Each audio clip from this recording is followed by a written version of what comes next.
business class. Both of you." Diana Fowler didn't raise her voice. She didn't need to. The way she said it, slow, deliberate, with a pause just long enough to make the words land wrong, said everything her tone refused to admit. She was standing behind the Gate 31 counter at London Heathrow's Terminal 3.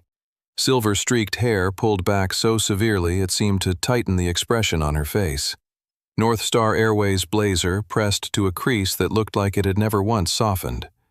Her reading glasses hung on a lanyard around her neck, swinging slightly as she leaned forward to take the boarding passes from the girl in front of her.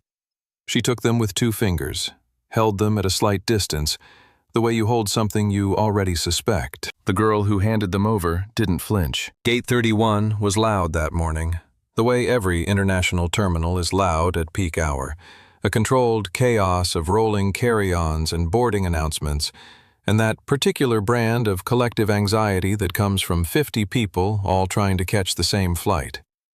North Star Flight 214 to New York JFK was scheduled to depart at 10:15 a.m. It was 9:38. The jet bridge door was open. The plane was right there, visible through the glass, close enough that if you squinted you could read the seat numbers through the oval windows. Diana Fowler had been standing at this gate for 11 years. She knew every inch of it, every camera angle, every sight line, every procedural form she could invoke if she needed to slow something down without technically breaking a rule. She was not a screamer. She was not the kind of person who made scenes. She was the kind of person who made processes, and she had spent 2 decades learning exactly how to use the architecture of bureaucracy to accomplish what she wanted, without ever having to say out loud what she wanted. In the 40 minutes before the Harmon twins reached the front of the queue, Diana had processed 14 passengers. She'd given each of them the same thin, professional nod, the one that said, "You belong here," without ever saying it in words. A portly man in a Barber jacket who fumbled with his passport. 2 older white women traveling together, one of whom had the wrong gate printed on her boarding pass and needed to be redirected with Diana's help. A family of 4, the father distracted one child already complaining about being hungry, and Diana had smiled at the child, a real smile, small but present, and waved them through. When the Harmon twins stepped to the counter, Diana's hands stopped on the keyboard. It was less than a second. Most people would have missed it. The girl behind the counter to Diana's left, Rosa Delgado, 27 years old, 18 months into her North Star career, didn't miss it. She had been watching Diana work the same gate for nearly 2 years. She knew the rhythms. She recognized when something changed. Diana looked up. Her eyes moved from the boarding passes in her hand to the 2 girls standing in front of her, then back to the passes, then back to the girls. Up and down, once slow, the kind of look that evaluates without asking a question. The twins were 16 years old. Identical faces, dark brown skin, wide-set eyes that missed nothing, a calm that read as older than their years. The elder one, Zoe, was wearing a fitted navy blazer over a white shirt and dark jeans. Her natural hair was in 2 long braids tied with small gold bands. She carried a slim leather document folder under one arm, organized with the precision of someone who had been taught that preparation was its own form of protection. She stood with both feet planted, spine straight, chin level. She had learned this posture the way other kids learned to tie their shoes, early, repeatedly, because someone who loved her had insisted it mattered. Her sister Jade was beside her in a cream-colored oversized sweater and tailored black pants. Her hair was up, 2 loose braids framing her face. She had charcoal stains on her right index finger and thumb. She had been drawing since 5 in the morning on the Heathrow Express while Zoe slept. She was holding a large hardcover sketchbook against her chest like it was something worth protecting. Her eyes were moving, not nervously but observationally, the way an artist's eyes move cataloging the gate area, the faces, the angles of light, the way Diana's fingers held those boarding passes. "These were booked recently?" Diana asked. It was the first thing she said after taking the passes. Not hello, not good morning, not let me get those scanned for you.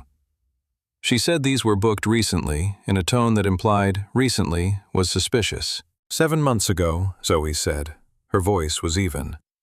"We've flown this route before." Diana did not respond to this. She scanned the boarding passes, once slowly, and then typed something on her keyboard. Stopped. Typed again. Her movements had a studied deliberateness that was different from how she'd moved for the 14 passengers before them.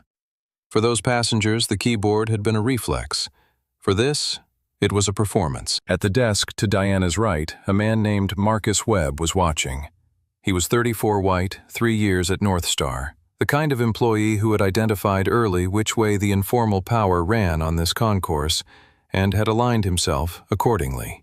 He had his hands clasped behind his back.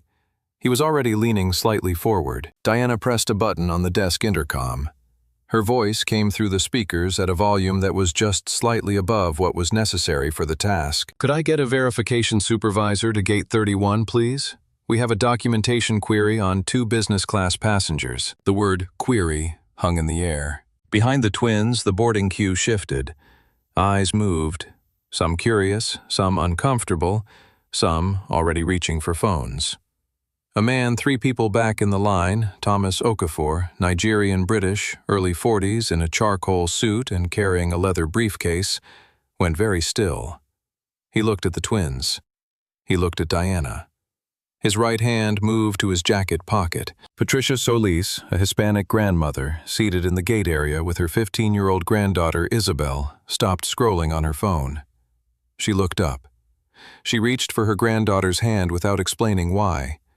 Ben Hartley, a white British man in his 30s with a podcast microphone visible in his open backpack, was standing near the window. He had a compact audio recorder running. He ran it constantly in transit spaces, collecting ambient sound for his travel podcast. He did not turn it off.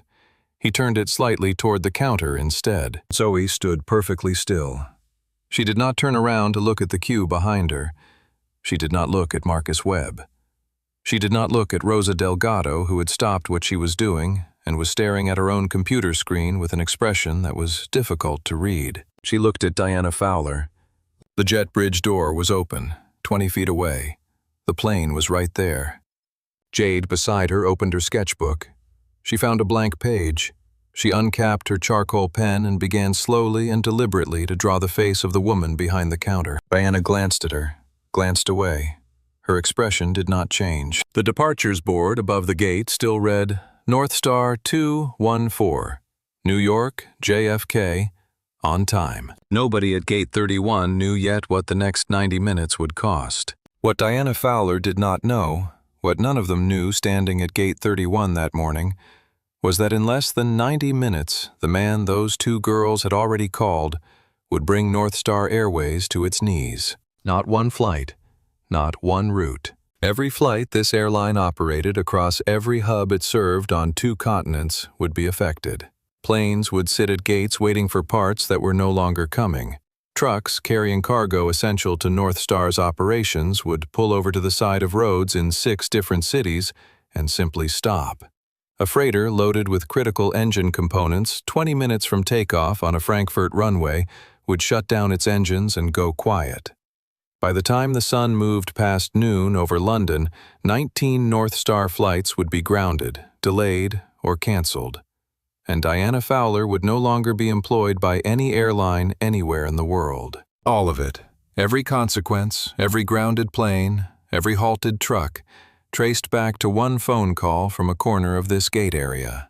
And it would be made by a 16-year-old girl in a navy blazer who had not raised her voice once. Before we get into what happens next, where are you watching from right now?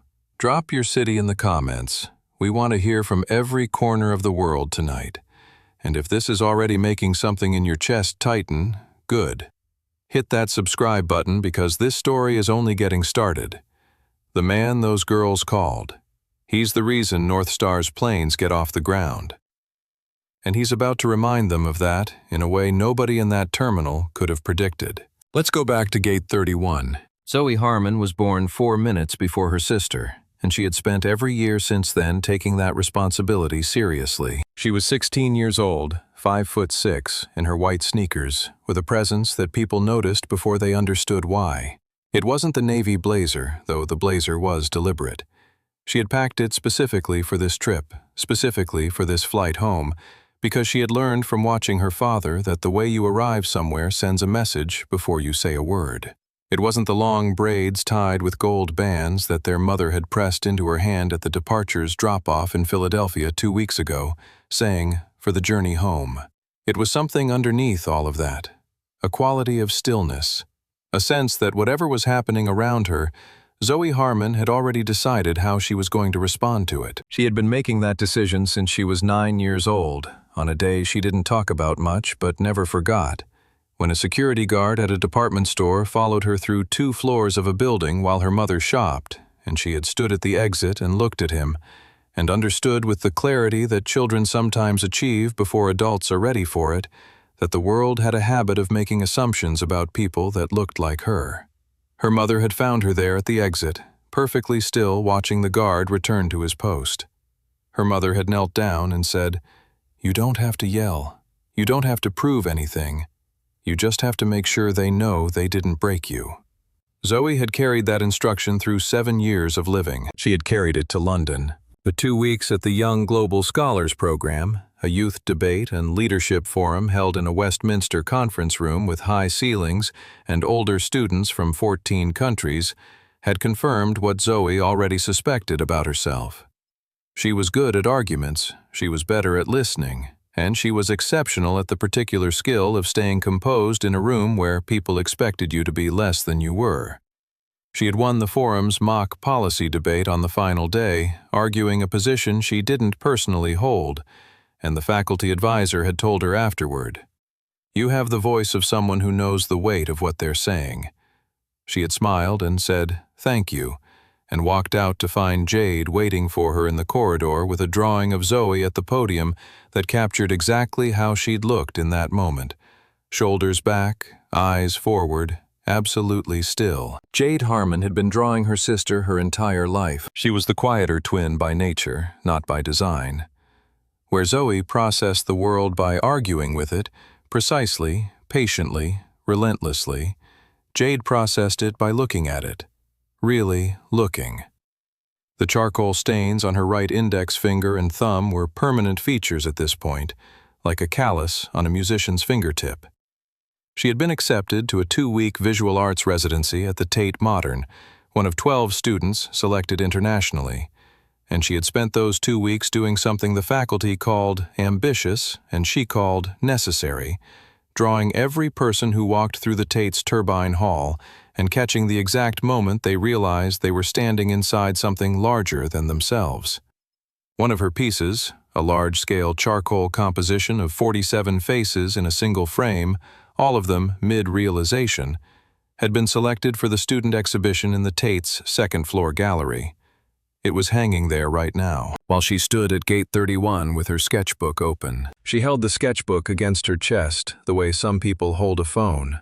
Automatically, constantly, the way you hold something that is part of how you think. The 2 of them were flying home to Philadelphia. In 2 days, they were scheduled to begin the summer intensive at the Curtis Institute of Music. Zoe on classical violin, Jade in composition and visual art. It was the program they had both applied to 3 years running and been accepted to this summer for the first time, and it was, by any reasonable measure, the beginning of something significant in both their lives. Their father had arranged the business class seats specifically because the flight landed early morning and the Curtis orientation began at noon. He wanted them rested, alert, ready. He had put it exactly that way in the text he sent the night before. Business class is for arriving ready. See you on the other side, stars. He called them stars because he had called them that since they were born, and because he believed in the way that some fathers believe things with their whole chest, that what you call something shapes what it becomes. What their father did not know at 9:38 a.m. London time, while he sat in a glass-walled boardroom in Philadelphia with 7 executives across a polished table and a major acquisition deal in front of him, was that his daughters were standing at Gate 31, being made to feel like they didn't belong on the plane he had paid for 7 months ago. At the counter, Diana Fowler was still typing, still slow. The line behind the twins had not moved. Zoe turned to Jade. Her voice was low, not out of fear but out of precision. She had no interest in performing distress for the benefit of people who were watching to see if she would. "They're going to ask us to step aside," she said. Jade was already drawing. She didn't look up. "I know. Don't say anything yet." "I'm not saying anything." The charcoal moved steadily across the page.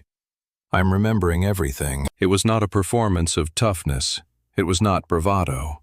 It was two girls who had been taught by a man who had learned from experience that the world would sometimes try to make you react in a way that became the story, and that the most powerful thing you could do in those moments was refuse to give it that satisfaction.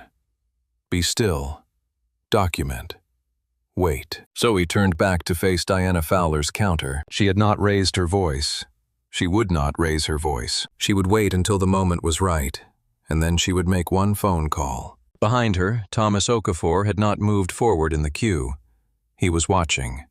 His phone was in his hand, unlocked, the camera app already open. The way you open something you might need in a hurry. Patricia Solis was still holding her granddaughter Isabel's hand. Isabel was 15, quiet, with a phone in her free hand and 8,000 followers on a TikTok account she ran for her art. She was already framing the shot. The departures board still said, "On time." The jet bridge was still open, for now. Diana Fowler had come to Gate 31 the way some people come to any position of small authority, through years of accumulated procedural knowledge and a particular talent for making subjective decisions look like objective ones. 22 years at North Star Airways, 11 of them at Heathrow Terminal 3.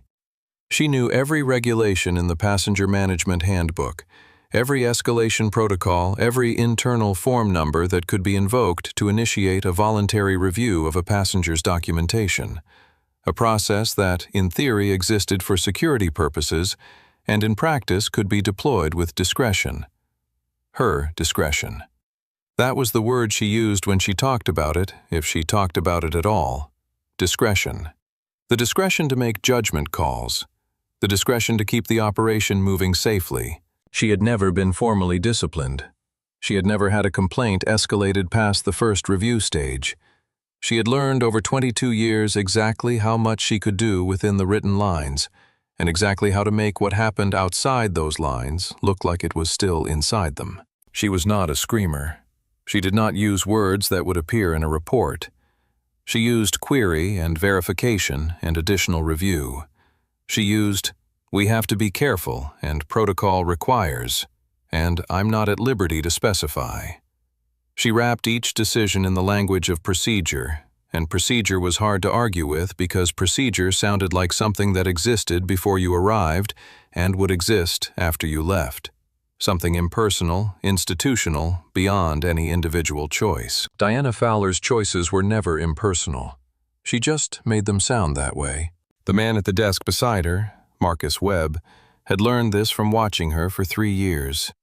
He was 34, white, with the practiced posture of someone who had early on identified where the informal authority at Gate 31 lived, and had spent 3 years positioning himself inside it. He was Diana's enforcer by function, if not by title. When she needed a human presence between a passenger and the jet bridge door, Marcus Webb was the one who stepped out from behind the desk. He had done it enough times that it had become a reflex. He was doing it now, slowly, without being asked, moving from behind the counter to position himself at the edge of the gate area, a physical barrier in a North Star blazer. Rosa Delgado was the opposite of both of them, and she knew it. And on most days she wasn't sure what to do with that knowledge. She was 27, Hispanic, a year and a half into a job she had worked hard to get and intended to keep. She knew the operation. She was good at it, actually, efficient and thorough and attentive to passengers in a way that the reviews she'd received mentioned specifically. She had applied for the shift supervisor position twice and been passed over both times. She did not know for certain why. She had her suspicions. She had scanned the Harmon twins' boarding passes on the original pass-through, the automatic scan at the outer checkpoint before the gate queue, and the result had been immediate and clean, valid, business class, no colors. She had noted it the way she noted everything automatically, precisely, without commentary. But when Diana made the intercom call and Marcus began positioning himself between the girls and the jet bridge door, Rosa had looked at her screen again. The record was still there, still clean, She had said nothing yet. She was watching. She was deciding. The gate area itself was built like a theater, which was appropriate given what was unfolding inside it. Gate 31 was a glass-enclosed holding space at the end of a long, terminal corridor wide enough that every seat in the waiting area had a clear view of the counter, the jet bridge door, and the departures board mounted high on the far wall. There was no privacy here. Every passenger who had not yet boarded, perhaps 25 people still in the gate area seating, could see the two girls standing to the side of the main counter with nowhere to go and no chairs to sit in. The North Star terminal manager's office was visible through a glass window at the far end of the counter area. The manager, a man in his 50s whose name tag none of the witnesses would later be able to read, was on a phone call. He was looking at papers on his desk. He was not looking out. Thomas Okafor had not moved forward to board. He was 3 positions back in the queue, standing completely still, his briefcase on the floor beside him, his phone in his hand. He was 43 years old, born in Lagos, raised partly in London, and he had spent 20 years in international business travel developing a very precise radar for the specific energy that was currently radiating from Gate 31. He knew what he was watching. He was deciding what to do about it. Isabel Solis, 15, was seated next to her grandmother, Patricia, in the middle row of the gate seating. Her TikTok account, 8,000 followers, mostly art students and creative teenagers, had started as a place to post her drawings and had gradually become something she described to her grandmother as documentation. She had her phone out. She was framing the shot carefully the way Jade was drawing Diana carefully, both of them doing the same thing on opposite sides of the same room, though neither of them knew that yet. Ben Hartley was at the window. His recorder was running. He had not made a decision either. He was waiting to see what happened next. The jet bridge door was open. The plane was 20 feet away, and Diana Fowler was reaching for the intercom button for the second time. Marcus Webb appeared at the edge of the counter with a printed form in his hand. It was a beige sheet, 3 sections official North Star letterhead. The passenger document review form, rarely used, technically designed for genuine security escalations. He carried it the way you carry something important, two-handed, slightly elevated, which had the effect of making it look more significant than it was. He set it on the small standing surface at the edge of the counter, the surface that didn't have chairs on either side, and looked at Zoe. "I'm going to need to ask you a few questions," he said. "Standard procedure." "Of course," Zoe said. She did not move closer to the form. She stood where she was, spine straight, folder under her arm, and waited. Marcus clicked his pen. "Who purchased these tickets?" "Our father, Marcus Harmon." "And is there an adult traveling with you?" "No, we're traveling as unaccompanied minors with prior authorization. The consent documentation is in our travel folder." Marcus glanced at the folder under her arm. He wrote something on the form. "What is the purpose of your travel to the United States?" "We live there," Zoe said. "We're American citizens returning home." Marcus wrote again. "And you were in London for a youth education program. 2 weeks. We each attended different residency components. The acceptance letters, program credentials, and school identification are also in the folder, along with our passports." There was a pause. Marcus had not yet asked for the folder. He had been expecting, perhaps, to control the pace of this, to ask for each document separately, slowly extending the process. Zoe had named everything that was in it before he could build up to asking. She opened the leather folder and set it on the standing surface in front of him. The documents were organized and tabbed. U.S. passports, both of them. School identification from their Philadelphia prep school, laminated. Curtis Institute of Music Summer Program acceptance letters. Young Global Scholars Program credentials with official letterheads. And behind all of it, tabbed separately, their father's signed and notarized consent form for unaccompanied minor international travel with the North Star logo printed in the header. He had filed it directly with the airline when he booked the tickets. Marcus picked up each document slowly, held each one, set each one down.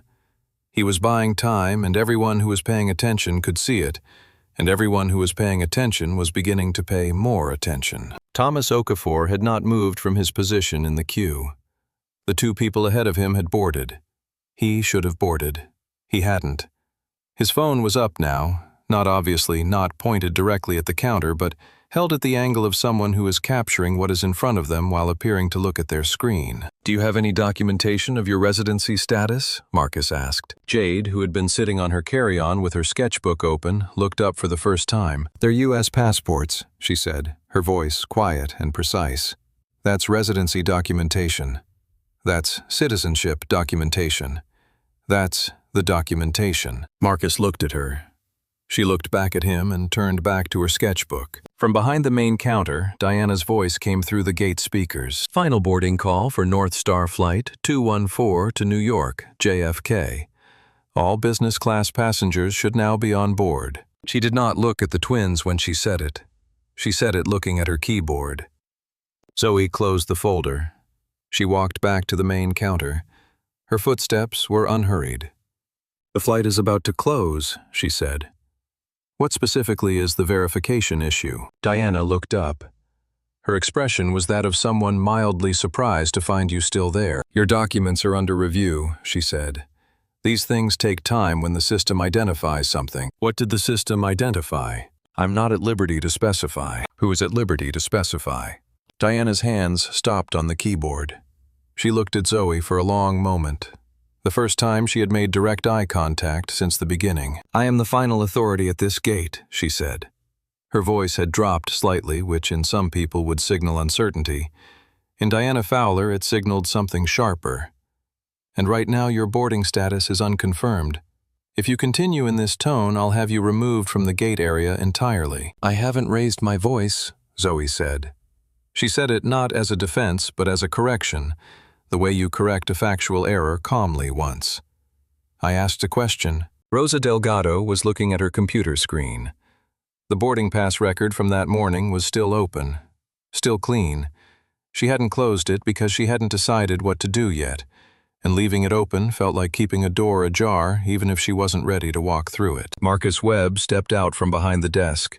He moved to position himself between Zoe and the jet bridge door, not touching her, not physically blocking her in any technical sense, just placing himself in the space between where she was and where she needed to go. "Ma'am, you need to step back behind the line," he said. Zoe looked at the floor.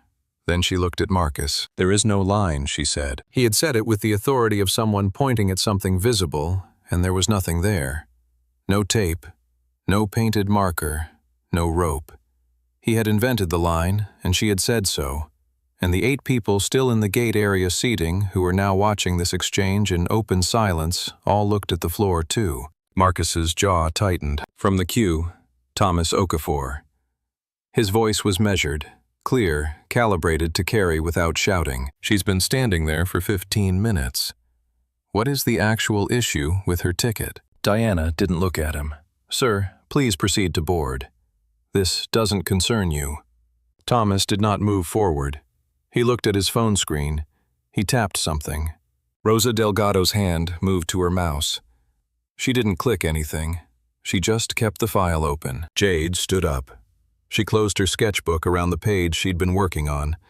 The portrait of Diana was half-finished, detailed, exact, and walked to stand beside her sister. She didn't address Diana. She didn't address Marcus. She turned to face the gate area, the people seated, the ones who were watching, and she spoke in a voice that was clear enough to reach every corner of the room without being loud enough to sound like a confrontation. "We've been standing here for 17 minutes. Our boarding passes are valid. Our passports are American. We're students. We're going home. We haven't done anything wrong." She sat back down on her carry-on. She opened her sketchbook. She continued drawing. The gate area went quiet in the particular way that spaces go quiet when something true has just been said in public, and nobody is sure how to move around it yet. Thomas's phone was up. He was live. Viewer count 23. Patricia Solis was holding her granddaughter's hand very tightly now. Isabel was filming with her free hand, not the way someone films when they think they might need the footage later, but the way someone films when they know they need the footage now. Ben Hartley was no longer pretending to look out the window. Diana Fowler pressed the intercom again.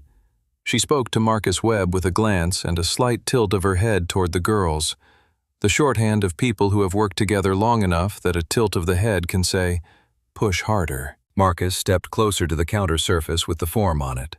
"We need you to complete the documentation review before we can clear your status," he said. "This is not optional." "We've provided every document requested," Zoe said.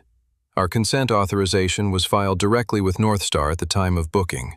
You already have it. The form still needs to be completed by whom? For what purpose? Against what system?" Flag Zoe held his gaze. "You said the system identified something.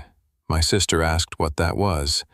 You said you couldn't say, which means either there's no flag or you won't tell us what it is. Those are two very different things, and I'd like to know which one we're dealing with." Marcus had no answer. He had not expected this level of precision. He had on some level expected escalating emotion, tears, arguments that could be dismissed as disruptions, a raised voice he could point to. He had gotten none of those things. He had gotten a 16-year-old girl in a navy blazer who was parsing his language with the composure of someone twice her age. He looked at Diana. Diana reached for the intercom. Her voice came through the gate system, flat and final. "Boarding for North Star Flight 214 is now closed." Her hand moved to the control panel.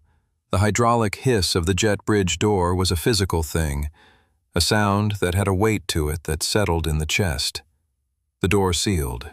The departures board above them changed. North Star 214, New York, JFK, departed. The gate area was very still. Zoe stood and looked at the sealed door for 3 full seconds. Then she turned away from it.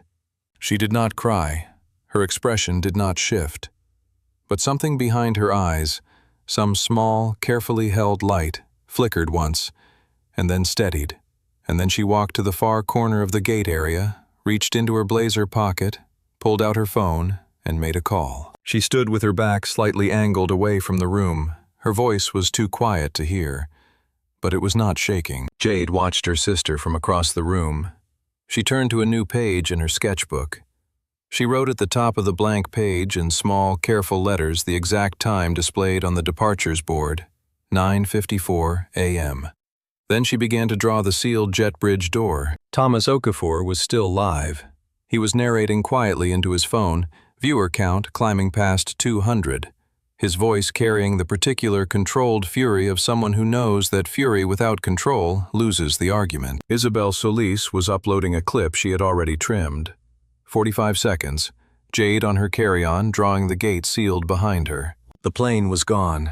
The door was closed. And Zoe Harmon in the corner was still on the phone. Thomas Okafor had been on Instagram Live for 4 minutes when the viewer count crossed 300. He had started the stream before the jet bridge door sealed, at the point where Marcus Webb had stepped out from behind the desk and positioned himself between Zoe and the gate, inventing the line that wasn't there. Thomas had watched that move and recognized it with the certainty of someone who had encountered its shape before in boardrooms and taxi queues and hotel lobbies in the small negotiations of daily life that black men and women conducted silently and without ceremony, because the alternative was to be the one making a scene. He was not going to make a scene, but he was going to document one. His caption was simple: "Watching something wrong happen at Heathrow, T3, Gate 31, North Star 214. He didn't editorialize. He didn't perform outrage. He narrated facts in real time in the same measured tone he used in conference calls, which was also the tone that turned out to be the most effective on camera. The tone that told viewers what I'm saying is verifiable, and I'm calm because I know it. 2 young women, twins, both of them can't be older than 16, have been standing at this gate for going on 20 minutes, he said quietly, holding the phone steady. Their boarding passes scanned valid. I was behind them in the queue. I watched the scan happen. There were no flags. They were pulled aside immediately after. A pause. The gate just closed. The plane left without them. He turned the camera toward the sealed jet bridge door. The departures board. Departed. He turned it back. They haven't raised their voices. They've provided every document asked for. And now they're standing in this gate area with nowhere to go. He paused again. I don't know who they are. I don't need to know who they are. That's the whole point. Viewer count 680. By the time Isabel Solis had finished trimming her clip, she had 47 seconds of footage that told the entire story without a single word of narration. It opened on Jade sitting calmly on her carry-on, sketchbook, open charcoal moving across the page with steady focus. It held on that image for 10 seconds, long enough for viewers to understand that this was not a person in distress. This was a person who had decided to be present in the middle of something unjust and to respond to it with the thing she knew how to do. Then the clip cut to the departures board. Departed. Then back to Jade, still drawing, still steady. Isabel posted it with a caption she wrote and rewrote twice in 40 seconds. She's drawing while they strand her. This is what dignity looks like when the world tries to take it. She tagged North Star Airways.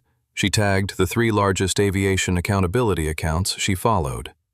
She added no hashtags because she didn't need them. The content was the hook. 60,000 views in 40 minutes. The comments came in faster than she could read them, the way she just kept drawing. I need to know who these girls are right now. Someone's father is about to hear about this. That last comment had 4,200 likes within the hour. Nobody who left it knew how precisely accurate they were. Ben Hartley had been running his ambient recorder since the moment he noticed something change in Diana Fowler's posture when the twins reached the counter. His recorder had caught everything. Not video audio, the kind of audio that carries tone and implication more clearly than any camera angle can. Diana's voice, Marcus's questions, Jade's calm statement to the gate area. We're students. We're going home. We haven't done anything wrong. And underneath all of it, Diana's earlier exchange with Zoe, the flat, procedural language of someone using policy as a cover. He uploaded 90 seconds of it to his podcast's Twitter account. Caption, North Star Airways. This was recorded this morning at Heathrow Gate 31. Somebody needs to explain what happened here. North Star's social media team saw the post within 4 minutes. Their protocol was to flag review and escalate. The flag happened in 4 minutes. The review took 8. The escalation went to their communications director's desk, and from there to their legal team, and from there to operations. The communications director's first instinct was to send a holding response. We take all customer concerns seriously and are looking into this matter. Her second instinct, which arrived about 30 seconds after the first when she saw that the Instagram Live already had over 1,000 concurrent viewers, was that a holding response was not going to hold anything. She called North Star's head of customer operations, Victor Reyes, at his office in London.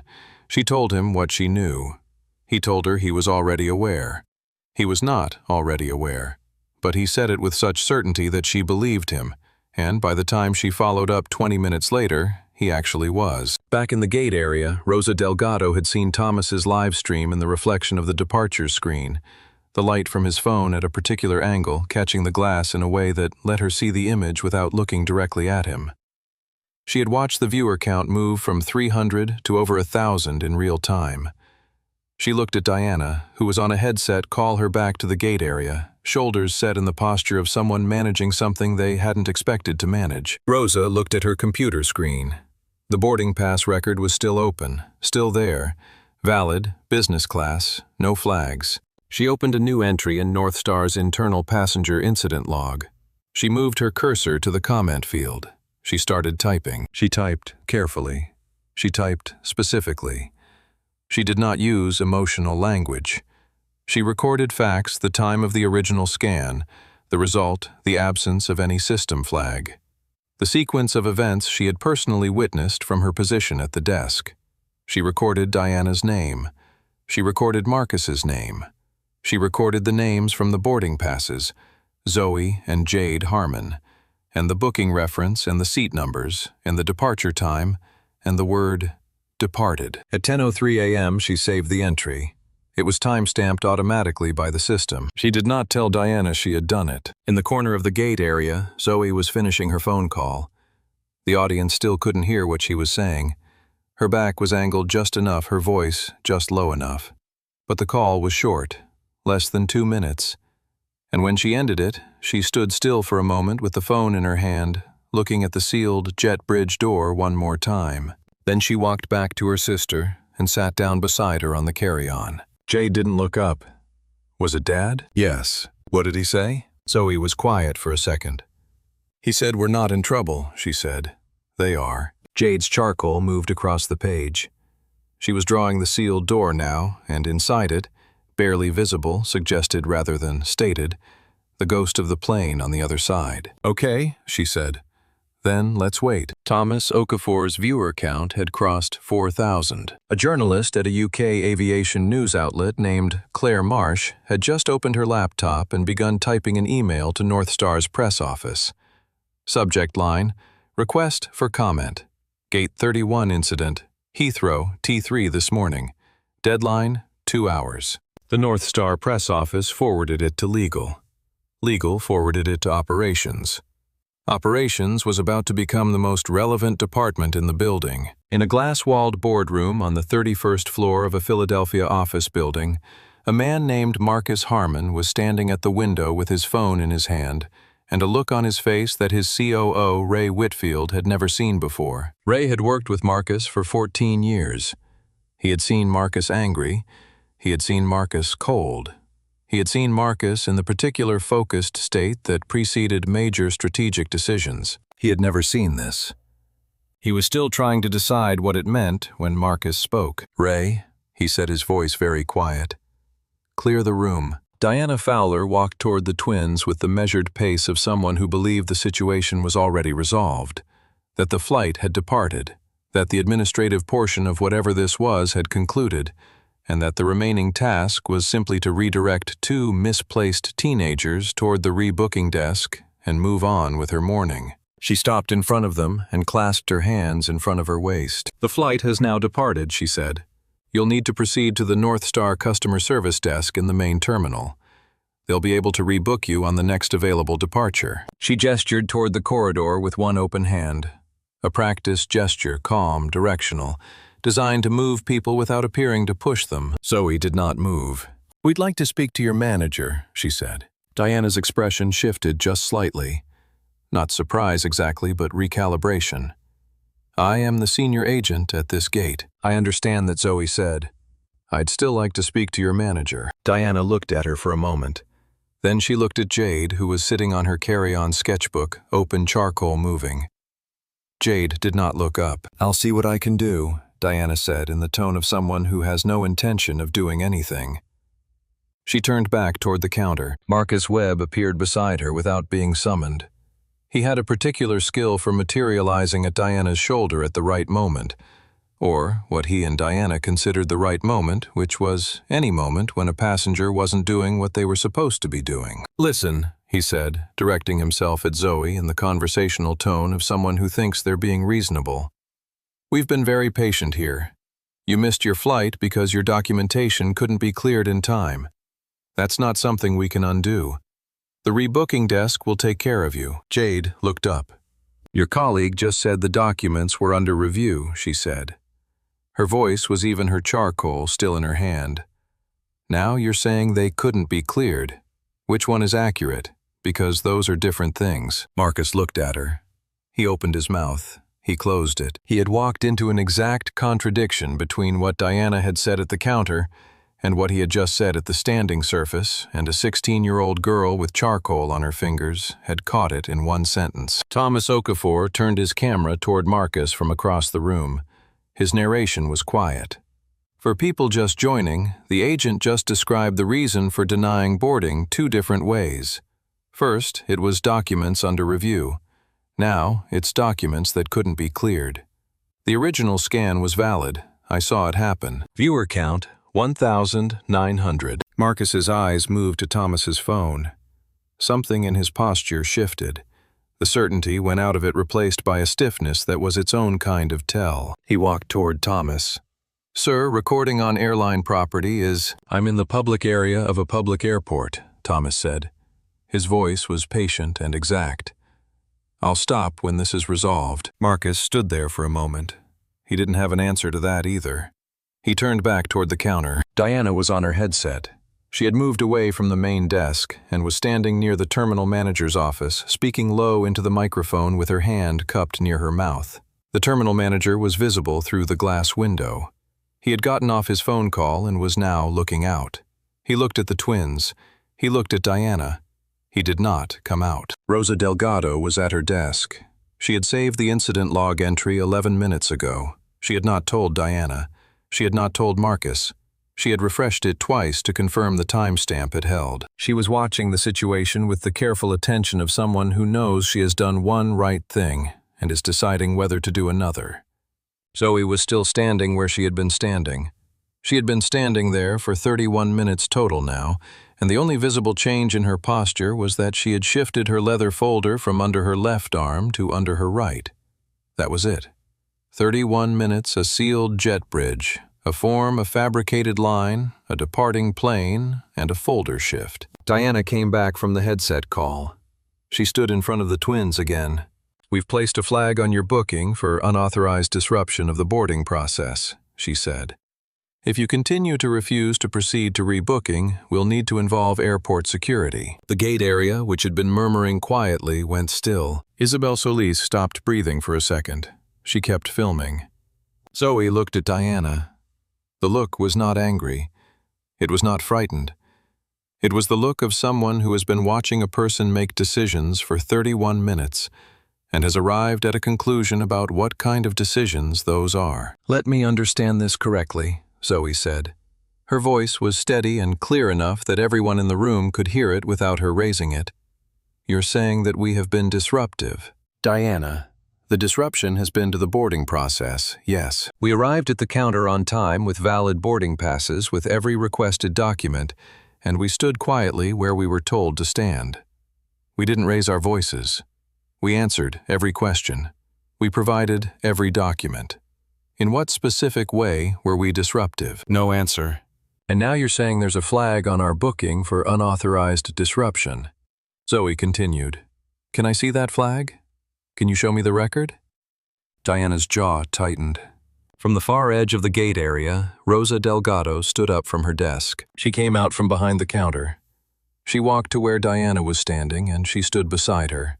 Not behind her, beside her, facing the twins directly. She addressed Diana, not the girls. "Diana." Her voice was careful, deliberate. "Their boarding passes were valid when I scanned them at the original checkpoint. There were no flags in the system. I documented it." The gate area was completely still. Diana turned to her slowly. When she spoke, her voice was very quiet, which in Diana Fowler's register meant the most dangerous she had yet sounded. "Rosa, return to your desk." "I've already filed the record," Rosa said. "It's time-stamped. What I'm telling you is already in the system." Diana stared at her for 2 full seconds. Then she turned back to the twins as if Rosa hadn't spoken, and that was when Diana made the mistake that cost her everything. She stepped closer to Zoe, close enough that her voice was low, not projected for the room, but still audible to Jade, to Rosa, to Thomas at the edge of the gate area. She said it in the tone of someone who has decided to stop pretending this is about procedure. "You're creating a scene that isn't necessary. Girls like you think that money buys you everywhere. It doesn't. Not here. Girls like you." 4 words. The room heard them. Thomas's phone caught them. His audio recorder had been running under the live stream, capturing everything. Rosa heard them clearly. She looked at Diana. Something in Rosa's face settled the way something settles when a decision that has been pending finally arrives. Jade looked up from her sketchbook. She looked at Diana. She did not respond. She looked back down at the page and added one detail to the drawing of Diana Fowler's face. Something in the set of the mouth, a small precision that captured something true. Zoe looked at Diana for a long, steady moment. When she spoke, her voice was the same temperature it had been for 34 minutes. It had not changed. It would not change. "I want you to remember that you said that she said." She did not say anything else to Diana. She turned away and looked at the space in front of her. The sealed door, the empty gate area, the departures board. And she spoke not to any one person in the room, but clearly enough for every person in it. "My name is Zoe Harmon. My sister is Jade Harmon. We had valid business class tickets on North Star Flight 214. We are American citizens. We have done nothing wrong. I want everyone in this room to know our names." She sat down beside her sister on the carry-on. Jade opened her sketchbook to the blank page she had headed at 9:54 a.m. She wrote 2 words at the top in the careful lettered handwriting she used for titles. We stayed. Thomas Okafor's viewer count was at 3,900. He turned the phone toward his own face and said quietly, "Her name is Zoe Harmon. Her sister is Jade Harmon. Remember those names." Isabel's TikTok clip had 147,000 views. Rosa Delgado walked back to her desk. She opened the incident log. She added one more line to her entry, time-stamped automatically by the system. Agent D. Fowler made verbal statement to passenger including language. Girls like you think that money buys you everywhere. Recorded in presence of witness, R. Delgado, 10:11 a.m. She saved it. She looked at the screen. She did not look at Diana. And in the corner of the gate area, Zoe Harmon picked up her phone. She was not calling her father again. Her father already had everything he needed. She was texting him 3 words. She said it. His reply came in 5 seconds, I know. Stay there. Stay with me. Because what happens in the next hour is going to change everything you just watched. The man Zoe called from that corner of the gate area, the man who already has everything he needs, isn't just their father. He is the reason North Star Airways can move the planes, stock the cabins, replace the engines, and feed the passengers on every transatlantic route they operate. He is the logistics infrastructure that keeps their whole operation alive.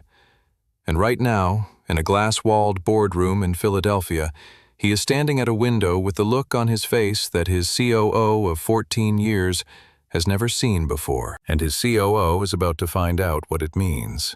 If this story is doing something to you right now, if you watched Jade keep drawing and Zoe say those names and Rosa walk back to her desk and add that line, hit that like button. Drop a comment and tell me what would you have done if you were standing in that gate area. What do you do when the door closes in front of you and you know it was wrong? Because what Marcus Harmon does next, nobody in that terminal saw it coming. Let's go. Marcus Harmon had built his company on one principle: reliability. Not innovation, not disruption, not the kind of visionary language that filled the keynote stages he was occasionally invited to speak on and occasionally declined. Reliability. The idea that when you said a thing would arrive, it arrived. When you said a truck would be there at 6 a.m., it was there at 5:55. When you said a freighter would be wheels up by noon, it was on the runway at 11:40. The world ran on trust in those promises, and Marcus Harmon had spent 19 years earning it so completely that his company's name had become, in certain sectors of global logistics, synonymous with the thing itself. He was sitting in a glass-walled conference room on the 31st floor of a Philadelphia office building. Outside, the city moved through its ordinary Tuesday morning. Inside, the room held 7 executives, a presentation projected onto a screen, and the closing stages of a major acquisition deal with a European port operator that had been in negotiation for 4 months.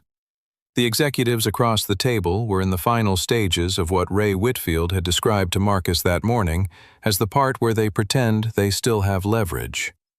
Marcus was taking them apart methodically the way he always did, not with volume, not with aggression, but with precision, finding every weak point in their position and documenting it quietly until the picture was clear. He was in his element. His personal phone was face down on the table beside his right hand. He kept it there during meetings, always present, always silenced, always within reach. His daughters were traveling home from London this morning, and he was not the kind of father who kept a phone out of reach when his children were in the air. It vibrated. He looked at the screen without picking it up. Zoe, with a star emoji beside her name. He picked it up. "Excuse me for a moment," he said to the room. He stood and walked to the corridor outside without explaining further. One of the executives started to say something. The door closed. In the corridor, Marcus answered on the second ring. "Zoe Starr, you're in the air. No dad." A pause. The kind of pause that tells you immediately that what comes next will require your full presence. We're not. They wouldn't let us on the plane. The corridor was empty. The city sounds from the lobby 20 floors below barely reached up here.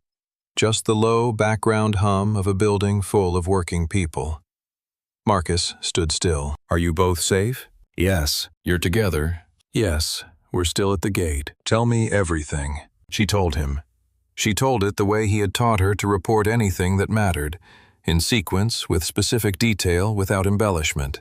The counter, Diana Fowler, the two-fingered hold on the boarding passes, the intercom call for a verification supervisor that wasn't warranted, the form, Marcus Webb, and the invented line and the fabricated flag. The gate closing while they stood there with every document valid and every question answered. Rosa's statement at the desk and what Diana said in response. And then she told him the last part, the 4 words. She said, "Girls like you," so he said. And then the door closed. Marcus was quiet. It was not a processing silence. It was the silence of someone who has heard those words in their various forms at various points across a lifetime, and who knows exactly what they mean and exactly where they live in the body once they land. "Is Jade okay?" he asked. "She's drawing," so he said. "She said she's remembering everything." Jade, in the background, slightly muffled. "Tell him I'm okay. Tell him I drew her face." Marcus closed his eyes for 2 seconds. When he opened them, the corridor looked the same. The hum from the lobby was the same. But something in him had shifted into a different register, the one that was behind the one he used for negotiations. "Let me talk to her," he said. So he handed the phone to Jade. Jade's voice was quieter than her sister's. The artist in the family, the one who processed inward before speaking outward. She held things longer before releasing them, which meant that when she did release them, the weight was accurate. "Dad," she said. "Jade." She said, "Girls like you." She meant it. A pause, not a break in composure, a choice about what to say next. "I'm okay. I didn't cry. I drew her face and I wrote down the time and I kept drawing. But I want to come home." Marcus was quiet. "Then I know you do. You're going to. Tonight." "How?" "I'm going to handle it." He said it with a flatness that was not cold. It was the specific flatness of a man who has reached the far side of anger and arrived at decision. "Jade, listen to me. You did the exact right thing. Both of you did the exact right thing. What she said to you, I want you to hold on to the fact that it tells you everything about her and nothing about you. You hear me?" "I hear you." "Good. Put your sister back on." Zoe's voice again. "Go to the North Star First Class Lounge on the main concourse," Marcus said. "There should be a lounge pass in the travel folder inside the back sleeve. Use it. Order food. Charge your phones. Do not speak to any North Star staff about what happened at the gate. If someone from North Star tries to speak to you about it before I tell you otherwise, you say nothing except that your father is Marcus Harmon and he is handling it. That is all." "Okay, I'll call you in 30 minutes. Don't go anywhere." "Dad." "Yeah, you're not going to yell at anyone, are you?" There was something in Zoe's voice, not worry exactly, but the attentiveness of someone who knows their father well enough to ask the question. Marcus was quiet for a moment. "No," he said, "I'm not going to yell at anyone." And he wasn't. He hung up. He stood in the corridor for 10 seconds. 10 seconds of complete stillness, phone in hand, looking at the middle distance. Then he walked back into the conference room. He did not sit down. He looked at Ray Whitfield. 14 years of working together, the kind of professional partnership where a look can carry the weight of a paragraph. Ray was 51, white-haired, unflappable in every circumstance Marcus had ever put him in. Marcus said, "Ray, clear the room." Ray looked at him once, just once. Then he stood. "Gentlemen," Ray said to the executives across the table, "we're going to need to pause here. We'll be in touch to reschedule." There was stammering. There were protests. Marcus stood at the window with his back to the room and waited until the sounds of gathered papers and rolling chairs reached their end, and the door closed behind the last of them. Then Ray came back. "Marcus." He stopped himself on the name. They had known each other long enough that first names sometimes changed depending on what was happening. "What's going on?" "North Star Airways," Marcus said. "Pull up our full contract summary, everything. I need the numbers in front of me in 3 minutes." Ray sat down at his laptop. He did not ask why. He was going to find out. While Ray's fingers moved across the keyboard, while the contract summary assembled itself, line by line on the screen, Marcus stood at the window and looked at the city below. Philadelphia on a Tuesday morning in late June. The streets were vivid with the particular light that comes after several days of rain. Everything slightly more saturated than usual. The office buildings across the skyline catching the sun at angles that made them look clean. He had looked at this view from this window for 11 years. He had built what was outside that window in a meaningful sense. The trucks that moved through those streets, the freight that passed through those airports, the infrastructure that connected this city to 100 other cities across 2 continents. He had built it from a borrowed warehouse and a leased truck and a folder that he had left on a receptionist's desk 23 years ago. He wasn't thinking about the view. He was thinking about Jade's voice. She said, "Girls like you," and the particular way she had said it, not with the performance of someone reporting a dramatic moment, but with the quiet accuracy of someone transcribing something precisely. Jade drew things and wrote things down because she trusted accuracy more than impression, evidence more than emotion. She had said, "Girls like you," in exactly the same tone she would have used if she had said, "The sky is blue."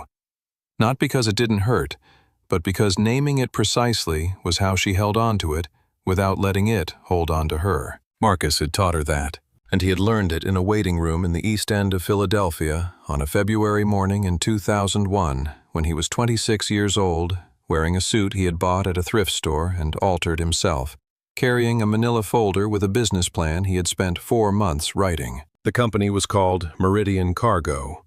They brokered freight contracts for small to medium operators in the mid-Atlantic region, exactly the kind of company that could have given a young, newly licensed freight operator his first substantial contract.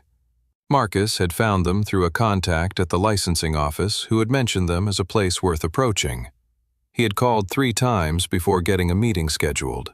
He had confirmed it twice. He arrived 10 minutes early. The receptionist was a white woman in her mid-40s with reading glasses on a chain around her neck. She looked up when he entered.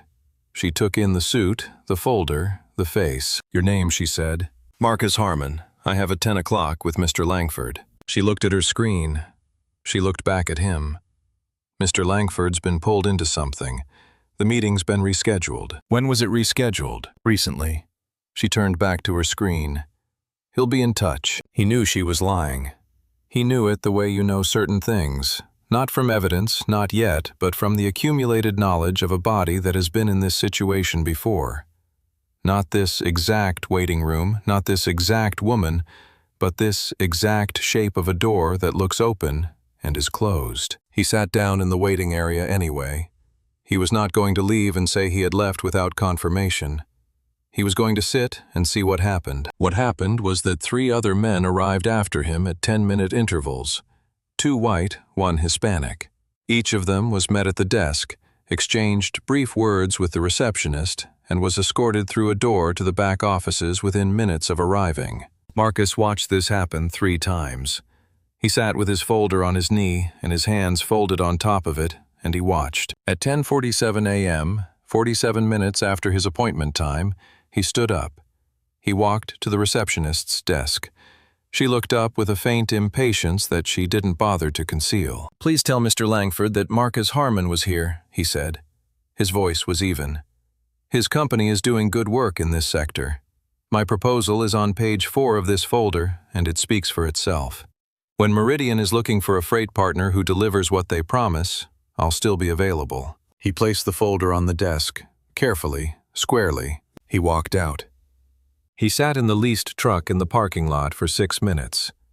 Not because he was struggling to compose himself, though he was, but because he had learned by that point in his life that the parking lot was the right place for the 6 minutes, not the street, not the drive home. You gave yourself the parking lot, and then you drove. He called his sister from the parking lot. Her name was Angela. She was an elementary school teacher in West Philadelphia, and she was the only person who knew what the suit had cost him, both in money and in the particular hope that suits sometimes carry. "How'd it go?" she said. He told her. She was quiet for a moment. Then, So what do you do now? He looked at the Meridian Cargo building through the windshield. I go back to the warehouse, he said, and I build something they can't pretend not to see. He drove back to the warehouse. He worked until 2 in the morning. He revised the business plan, not because the plan was wrong, but because he decided to make it bigger. He had been planning for a regional operation. He rebuilt it for a national one. He was going to need more capital than he had. He was going to need to work longer than he had planned. He was going to need to be undeniably, quantifiably, documentably excellent for long enough that there was no folder on any desk in any waiting room that could be quietly set aside. It had taken him 4 more years to get his first significant contract. It had taken him 9 years to become a company that Meridian Cargo would have paid to work with. It had taken him 19 years to build Harmon Global Freight into a logistics operation that moved everything from aircraft parts to medical supplies across 2 continents on schedules that other companies quoted as the standard. Meridian Cargo had been acquired 11 years ago by Harmon Global Freight. He had not bought them out of revenge. He had bought them because the acquisition made sense and because the logistics sector was full of companies that made sense to acquire at the right moment, and because Marcus Harmon made decisions based on what made sense. But he remembered the waiting room. He remembered it the way you remember the things that built you, not fondly, not bitterly, but accurately. He was remembering it now, standing at the window of his Philadelphia office, while Ray pulled up the North Star contract summary, because his daughter had said, "Girls like you," and he recognized the shape of those words from the inside. His daughters had stood in a gate area for 34 minutes with every document valid and every question answered and every procedural standard met. They had done everything right. They had been composed and precise and documentably correct. And the woman behind the counter had still closed the gate on them and still said those 4 words because all the correctness in the world had not changed the thing that Diana Fowler had actually been responding to. This was the thing that did not go away. The thing that persisted despite preparation and credentials and composure and every tool he had equipped his daughters with. The thing that had made him build something undeniable. He was going to be undeniable again today. In a different way. Marcus Ray's voice from across the room. "I have the North Star summary." Marcus turned from the window. "Read it to me," he said. Ray Whitfield read without inflection, which was how Marcus had taught him to present numbers, stripped of editorializing, precise, accurate, and fast. North Star Airways. Primary North American cargo partner, active contract 18 months, renewal pending. 3 dedicated HGF freighters on exclusive North Star lease. 2 U.S.-based out of JFK and O'Hare, 1 out of Frankfurt on the transatlantic schedule. Daily ground freight, 11 routes, 6 hub airports. JFK, O'Hare, LA, X, Atlanta, Dallas, Miami. Cargo manifest includes aircraft replacement parts, avionics components, crew equipment, and premium cabin catering on the transatlantic routes. Priority contracts replacement part delivery under 6-hour windows for fleet maintenance. Annual contract value. Ray paused briefly. Significant. They're listed as Tier 1. What's our current active load for them? Ray checked. Frankfurt freighter is loaded and staged for departure. Turbine components for their A320 fleet at Heathrow departure window in 42 minutes. JFK Convoy 7 trucks, catering and cabin equipment staged at the warehouse, due at the airport in 3 hours. Atlanta replacement avionics on a truck 30 minutes from the airport. O'Hare hydraulic component, chartered flight already airborne. Dallas, crew equipment convoy currently en route. Marcus nodded. He was still standing. He had not sat down since he walked back into the room. "Here's what you're going to do," he said. Ray's hand moved to his notepad. He wrote while Marcus spoke, not because he couldn't remember, he could, but because Marcus was the kind of person who spoke things that were worth having on paper. Every Harmon Global Freight asset currently assigned to North Star Airways is to be grounded, halted, stopped, effective immediately.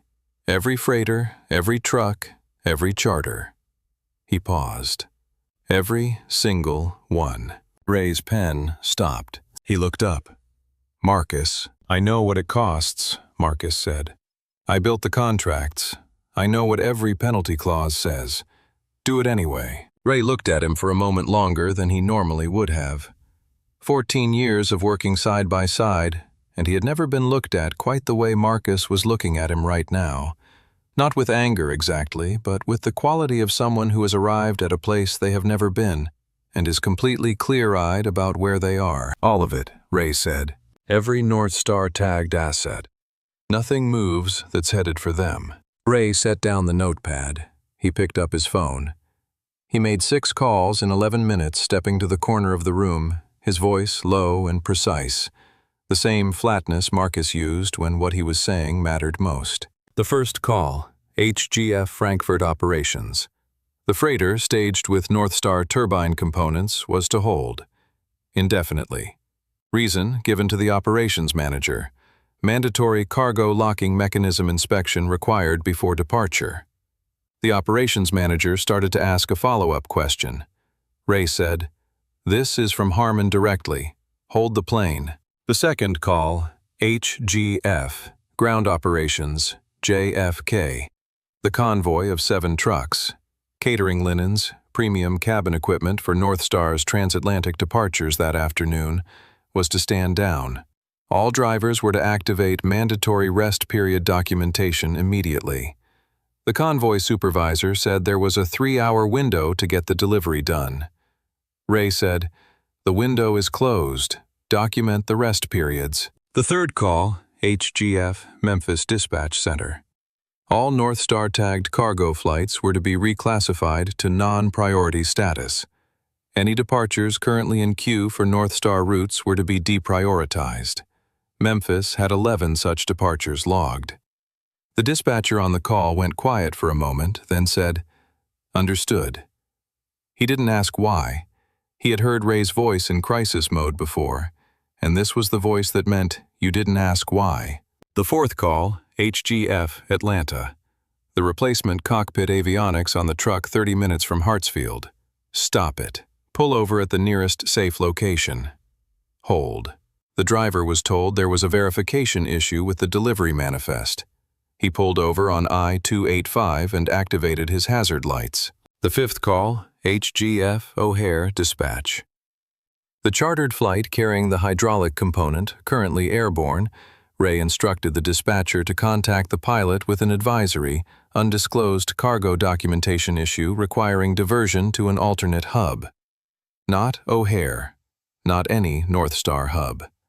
The pilot was experienced enough not to ask questions on an open channel. He acknowledged and adjusted course. The sixth, call HGF's in-house legal team. Not to stop anything, to document everything. Every hold, every halt, every ground, instruction, time-stamped and recorded by operation number and contract reference. Ray's voice on this call was the most careful. "I want every decision in writing. If there are claims, I want a paper trail that goes back to this morning." When he hung up from the sixth call, he walked back to where Marcus was standing at the window. "It's done," Ray said. Marcus nodded once. "What's the penalty exposure?" Marcus asked. Ray exhaled. "Significant. There are force majeure carve-outs we can argue, but they'll be contested. The catering convoy alone, late delivery penalties on the transatlantic service are per flight. If those departures are delayed because of missing cabin stock, they'll claim against us for each one. And if they can connect the stops to deliberate instruction..." "They can," Marcus said. "I'm not hiding it." Ray was quiet for a moment. "Marcus, the board..." "I know." Marcus turned from the window. "I'll handle the board. Right now I'm handling this." He pulled out his phone. He called Zoe. She answered on the first ring. "Dad, are you in the lounge?" "Just walked in." "Good. Jade's with you. She's already ordered food. She's drawing the lounge menu." "Of course she is." The smallest shift in Marcus's voice. Not a smile, not quite, but the acoustic shadow of one. "Zoe, I need you to do exactly one thing right now. If anyone from North Star approaches you in that lounge, a manager, a supervisor, anyone with a North Star badge, you say these words exactly. 'My father is Marcus Harmon, and he is handling it.' That's all. Nothing else." "Okay. And Zoe, I want you to watch the departures board. There should be a screen in the lounge. There is. I can see it from here. Keep watching it. A pause. Dad, what are you doing? He did not answer that directly. He said, I'm making sure they understand. He hung up. Ray was watching him. 14 years and he was still recalibrating. You want to tell me what happened, Ray said. Marcus told him. Not in the way he had listened to Zoe tell it. He told it faster, with less sequence and more implication, the way men tell each other things that both of them already partly understand. The gate, Diana Fowler, the form, the sealed jet bridge, the 4 words. Ray's face did something complicated when Marcus reached the 4 words. He had 2 daughters of his own, both grown now, and he had spent enough time in this country and this industry to understand the specific geography of those 4 words. How long before North Star starts feeling it? Ray asked. Marcus checked his watch. The Frankfurt plane was supposed to be wheels up in 35 minutes. When it doesn't take off, they'll notice within the hour. The Atlanta truck is the one that moves fastest for them. That aircraft is grounded waiting for the part. They'll feel that first. And then their COO starts making calls. And our lines go to voicemail. Ray nodded slowly. And then their CEO calls you. Yes. And what do you say? Marcus looked at Ray. Then he looked at the window. I let him talk first, he said. And then I tell him what's going to happen. In the North Star first-class lounge at Heathrow Terminal 3, Zoe was sitting at a table with a plate of food she was eating methodically, and a view of the departures board through the lounge window. Jade was beside her, the lounge menu filled with small sketches in the margins, the food, the furniture, the light fixture above them, the face of the lounge attendant who had brought them sparkling water with a smile that was unlike Diana Fowler's, actually warm. Zoe watched the board. She watched it the way you watch something when you know it's about to change. At 11:09 a.m., the first North Star flight on the board shifted from on time to delayed. She put down her fork. At 11:14 a.m., a second one shifted. At 11:22 a.m., a third. Jade looked up from the menu. Zoe, she said. I see it. Jade looked at the board. Then she looked at her sister. Is that Dad? Yes. They looked at each other. The departures board behind them was doing something that nobody in the lounge had ever seen happen to this many flights simultaneously.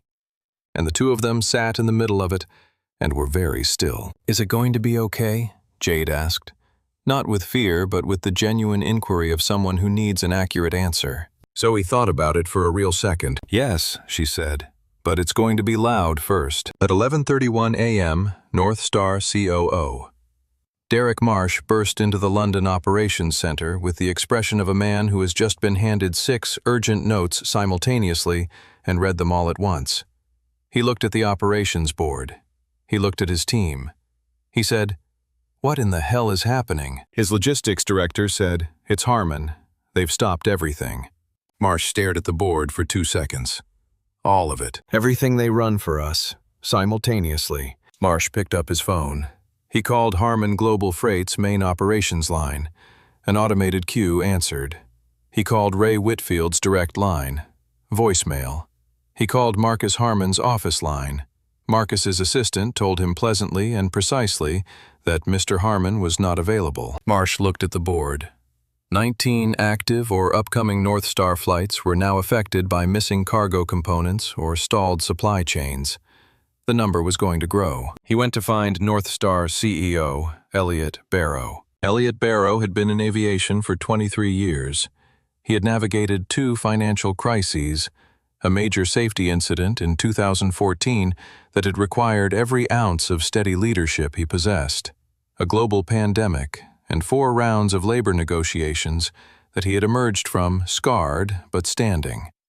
He did not, as a matter of professional identity, rattle. Derek Marsh's face rattled him. He had come to find Barrow in the middle of a quarterly performance review, a routine meeting that Elliot ran himself methodically every 6 weeks. The kind of meeting that existed because he believed the best aviation leaders stayed close to their operational numbers rather than delegating the knowledge upward. He liked these meetings.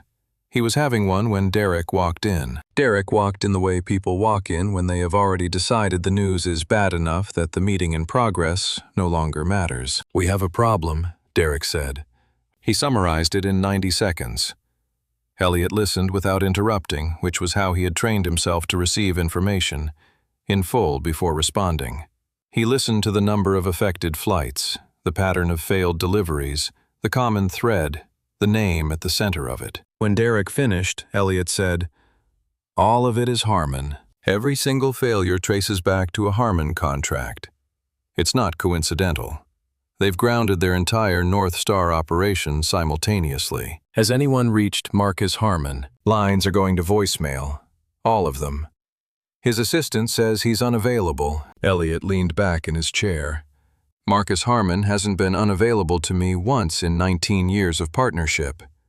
He picked up his phone. He dialed Marcus's personal number directly, the one that bypassed the office, the one that very few people had, the one that Marcus answered personally. It rang 4 times. Voicemail. Elliot set the phone down. In the operations center, Derek Marsh's team was mapping the failures in real time.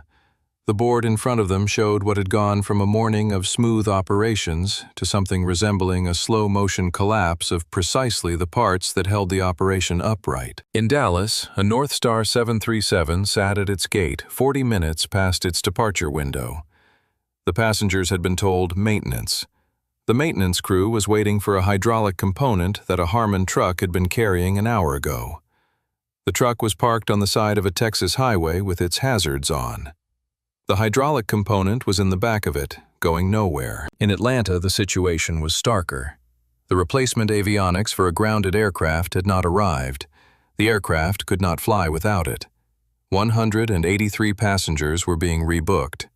The rebooking agents at Hartsfield-Jackson were fielding questions they had no good answers to because the official reason, a supplier logistics delay, was technically accurate and practically meaningless to a family that had been sitting in the airport for 4 hours. At JFK, the international terminal was experiencing something that the operations supervisor described in a memo that would later become relevant to several parties as cascading premium cabin readiness failures. 3 transatlantic departures were missing their premium catering deliveries.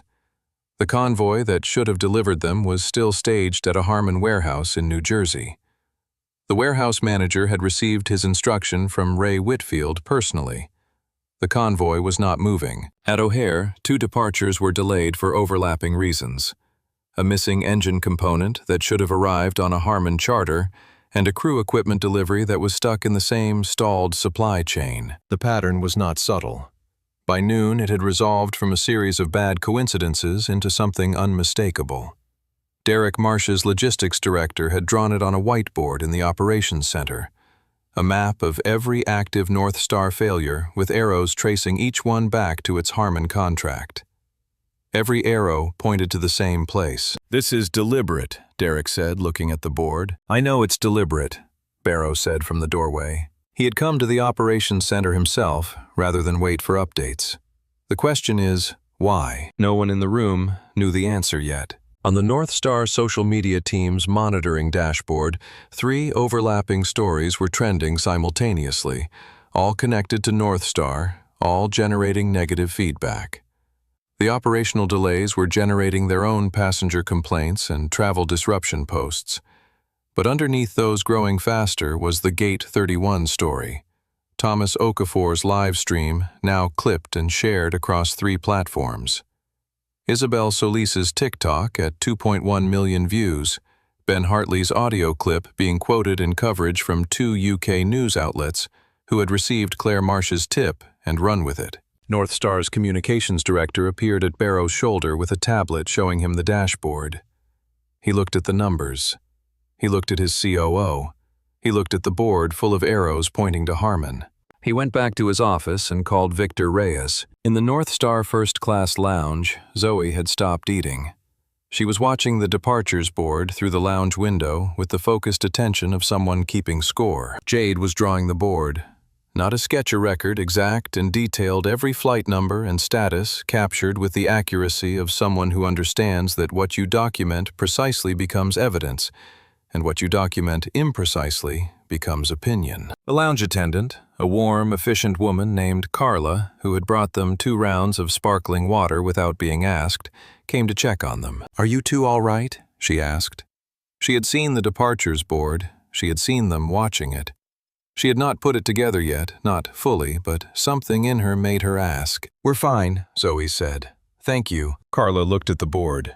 "Quite a few delays happening." "Yes," Zoe said. "I know." She turned back to the window. There was a particular quality to what she was feeling that she had not felt before.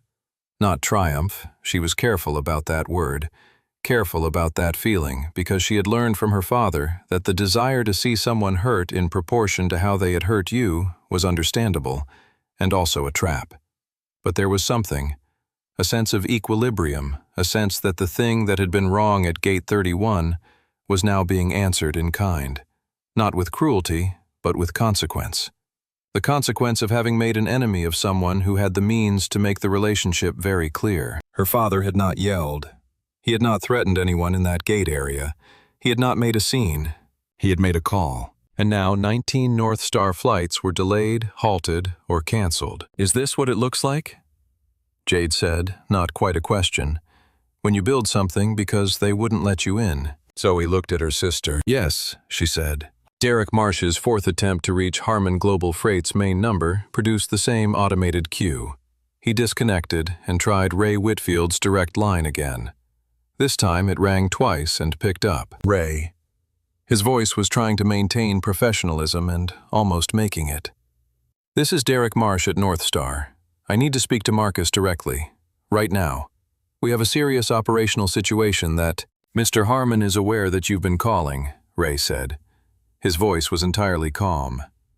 "He'll be in contact when he's ready." The line ended. Derek Marsh stood in the operations center with a dead phone and a board full of arrows, and a CEO who was already walking back in phone in hand, redialing a number that kept going to voicemail. Elliot Barrow tried Marcus Harmon's personal number one more time. This time, it picked up. Not Marcus. Ray Whitfield. "Ray." Barrow's voice had the careful control of a man who has just decided how he is going to approach this. "This is Elliot Barrow. I need Marcus. Now. Please." Ray said, "Mr. Harmon knows you've been calling Mr. Barrow. He'll call you when he's ready. He asked me to let you know that he's available at the number you have and that you should keep it free." The line ended. Elliot Barrow looked at his phone. He looked at the operations board. He looked at Derek Marsh. "He's going to call me," Barrow said, "on his timeline. And until then," Barrow looked at the board. 22 flights now, 3 canceled outright. "Until then," he said, "we wait." He had not waited for anything in 23 years of aviation. He waited now.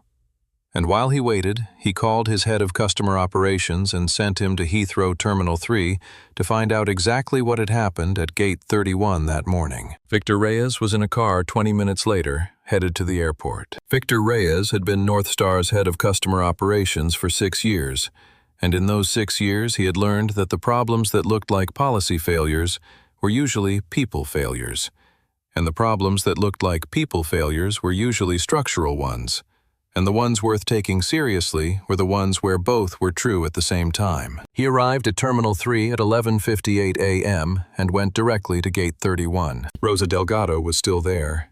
The gate area was quiet now. The next North Star departure from Gate 31 wasn't until afternoon, and Rosa was at her desk with the kind of alertness that comes from having done something that morning that you know isn't over yet. She saw Victor come through the gate entrance, took in his North Star Senior Operations badge, and stood up without being asked. She recognized him from a company-wide video briefing 3 months ago.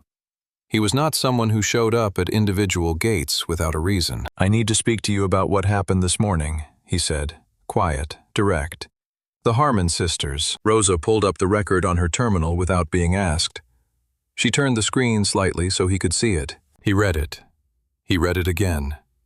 He looked at Rosa. "Walk me through it," he said. She did. From the moment the twins reached the original checkpoint scan, valid, no flags, immediate clean result, through the sequence of events she had witnessed from her desk, through Diana's intercom call and Marcus Webb's form, and the gate closing and Diana's words. She gave him dates, times, names, sequence. She was not emotional. She was exact. The same quality of exactness that had led her to create the incident log entry in the first place. When she finished, Victor said, "The statement you put in the incident log. You wrote it while it was happening, while Diana was still at the gate." "Yes." "Why?" Rosa looked at him directly. "Because I knew that if I waited, the record would say whatever the record was made to say. I didn't want to have to argue about what happened. I wanted what happened to already be written down." Victor looked at her for a moment. "Where are they now?" "The lounge. I saw them go in myself." Victor walked to the lounge. He pushed open the door and stood for a moment in the entrance, taking in the space. He found the twins in 30 seconds. There was something about the way they occupied the room that drew the eye, the same quality that Rosa had noticed at the gate. The particular stillness of two people who have been through something and have decided to remain composed about it. He walked to their table. Zoe and Jade Harmon. He said their names first without preamble. "My name is Victor Reyes. I'm North Star's head of customer operations. I came from our London office as soon as I was briefed on what happened at Gate 31 this morning." Both girls looked at him. Neither said anything. "I want to tell you something before I say anything else," he said. "I've reviewed the records. Your boarding passes were valid. Your documentation was complete. There was no basis, no operational basis, no procedural basis, no basis of any kind for what happened to you at that gate this morning. What Diana Fowler did was wrong. What Marcus Webb did was wrong. And you are owed an apology that I am going to do everything in my power to make real rather than just verbal." Zoe looked at him steadily. "We know our passes were valid," she said. "We've always known that." "Yes," Victor said. "I know. I'm not telling you something you didn't know. I'm telling you that North Star knows it too, as of right now, officially, on record." He opened his tablet. He turned it to face them. On the screen was North Star's internal passenger booking record for their flight, the full file including the original booking from 7 months prior, the pre-clearance documentation their father had filed the check-in record from that morning, and at the bottom, the incident log entry Rosa had created at 10:11 a.m. He read it aloud. Not quickly, precisely. Booking date. Class. Passenger verification status. Cleared. Security flags. None. System hold. None. And Rosa's note. Boarding pass, scanned valid at original pass-through. No flags. Passengers removed from boarding queue by Senior Agent D. Fowler without system basis. Agent R. Delgado, 10:03 a.m. And the second entry, time-stamped 10:11.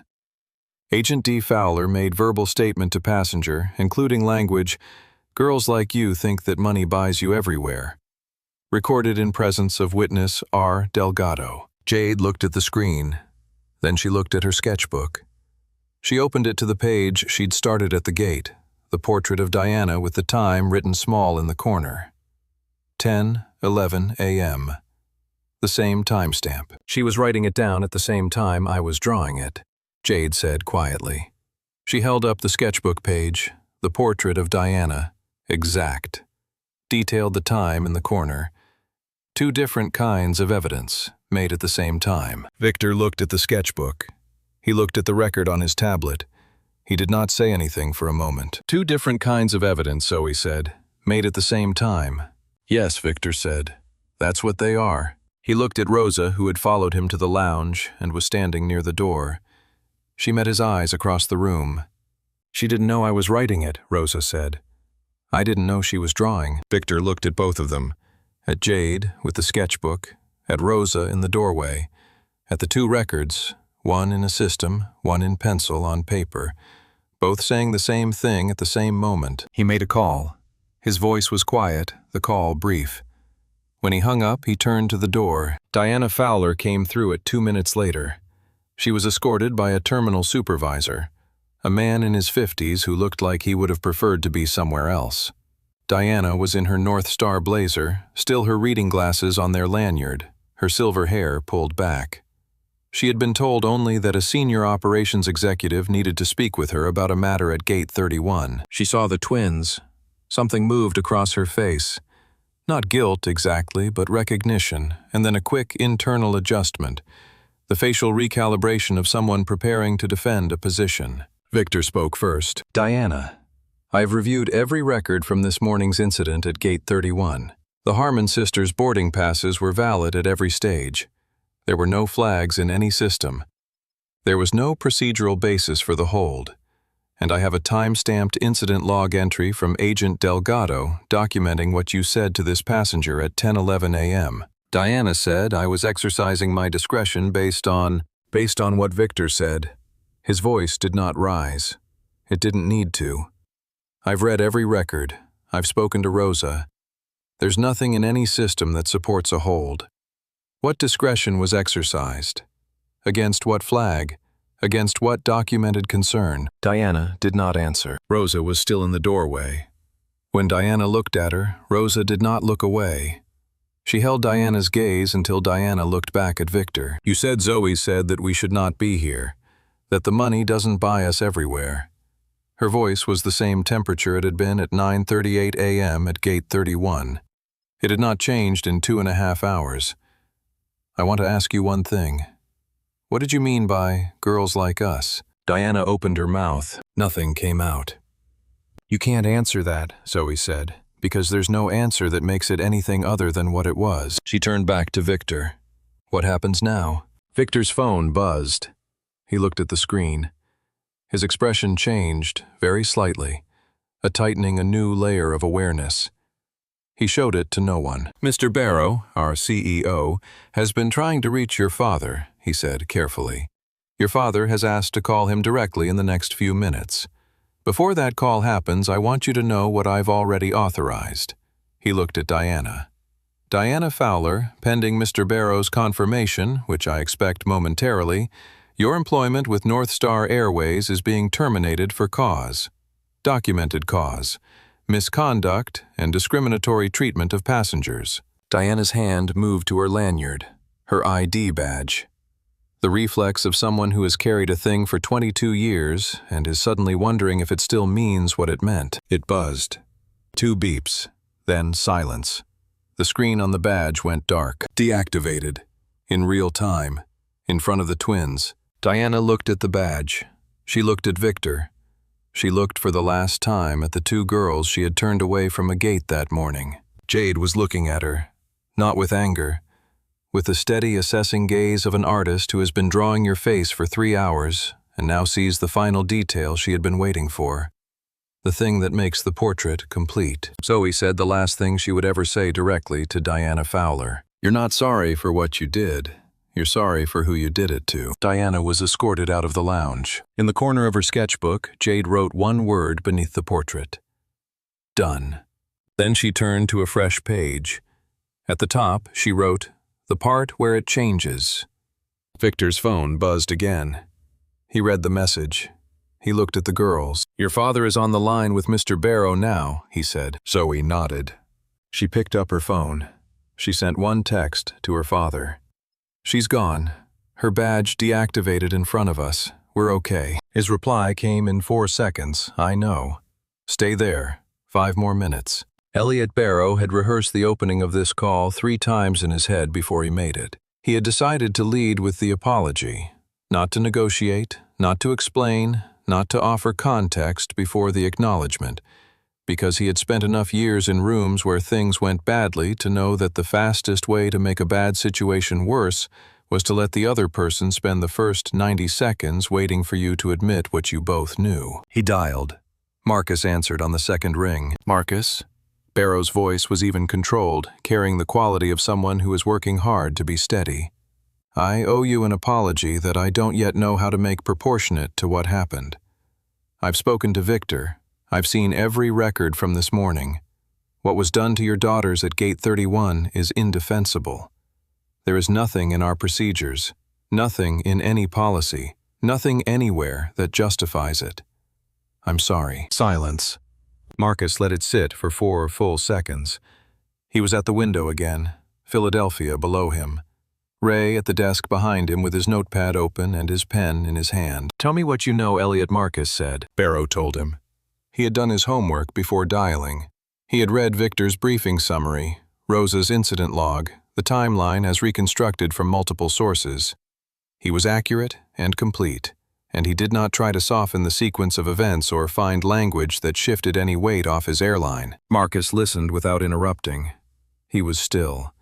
The kind of stillness that is not passivity, the kind that is its opposite. When Barrow finished, Marcus said, "The thing that matters most to me, Elliot, and I want you to hear this before we talk about anything else, is not that Diana Fowler made a bad decision this morning.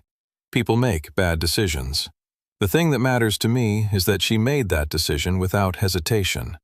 She looked at two 16-year-old girls with valid tickets and every required document, and she saw something that told her they didn't belong, and she acted on it without pausing. That's not a lapse in judgment. That's a pattern. And patterns don't happen in a vacuum. They happen because the environment allows them."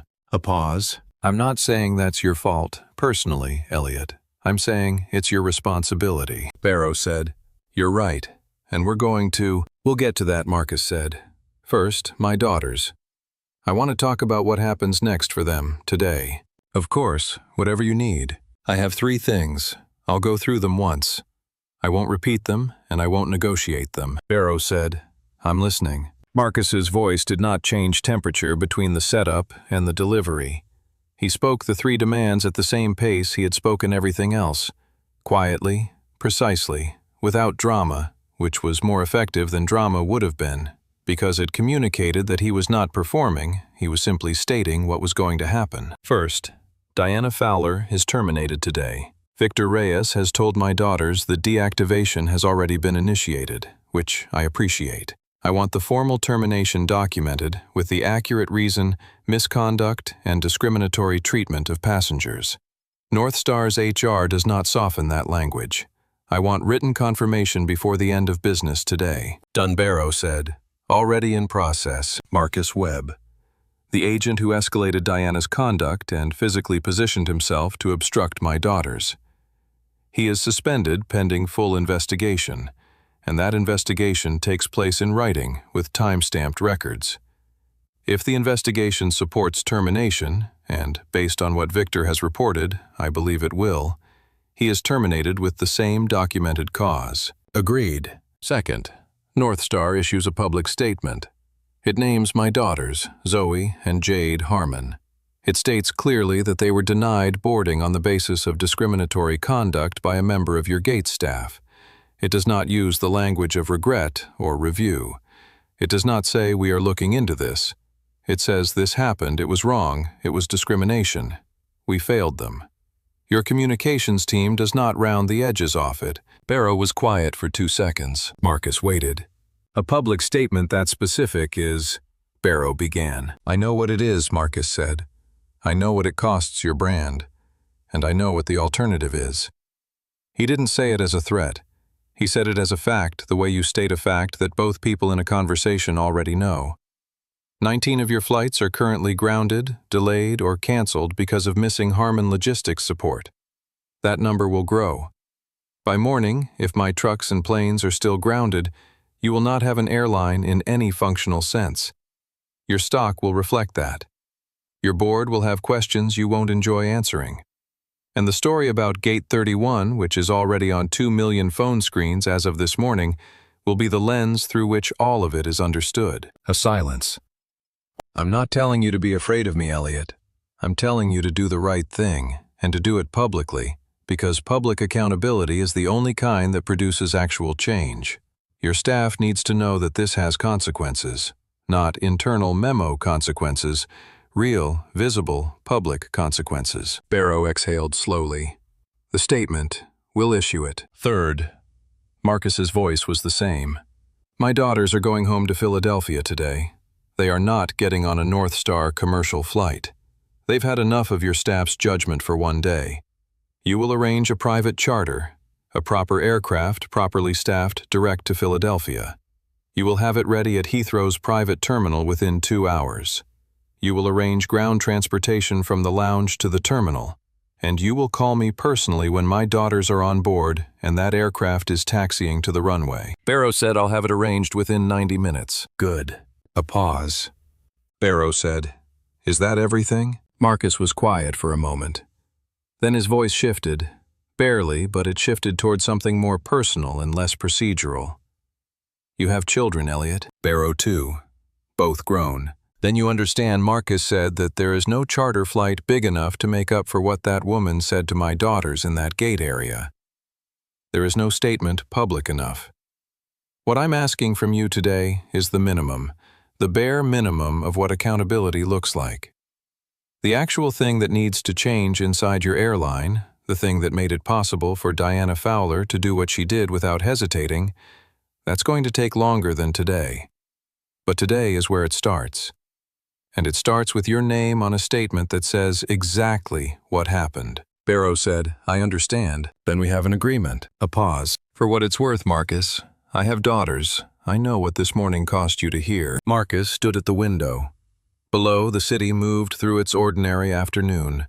For a moment, he was simply a father who had spent an entire morning unable to put his arms around his children. Then do it right, he said.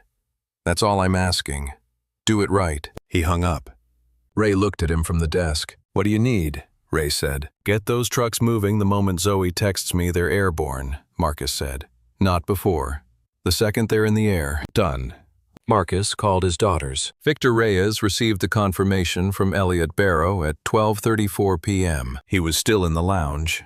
He had stayed, not because he was required to, but because he understood that the right thing for a senior North Star executive to do at this particular moment was to be present, to be accountable in person rather than remotely, to let the girls see that someone who represented the airline was choosing to stay. He stepped to the side of the lounge, read the message on his phone, and walked back to the table where the twins were sitting. Diana Fowler's employment with North Star Airways has been formally terminated, he said.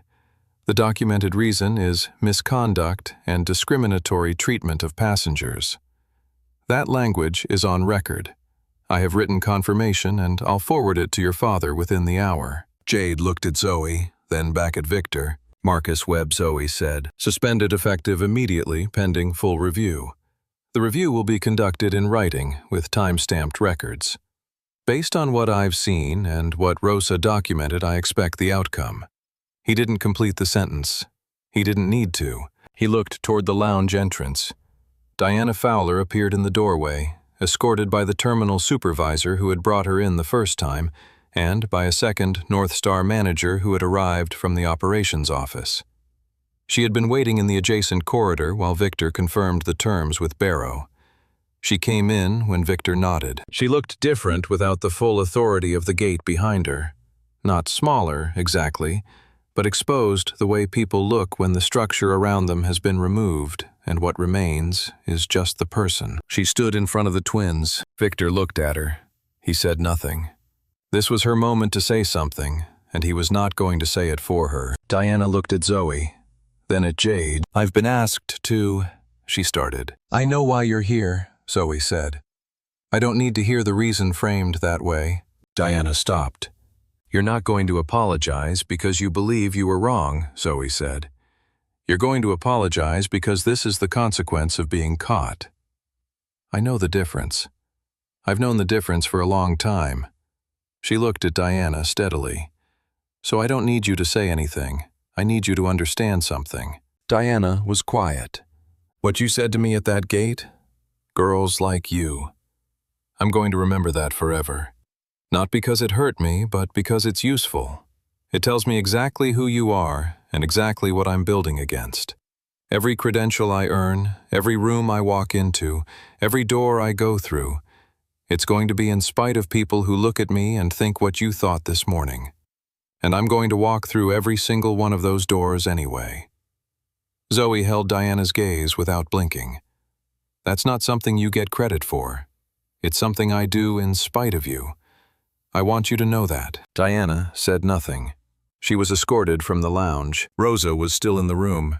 She had been standing near the far wall, present but unobtrusive, the way someone stands when they know they have done their part and are waiting to see what follows. Jade looked at her across the room. Can I ask you something, Jade said. Rosa came closer.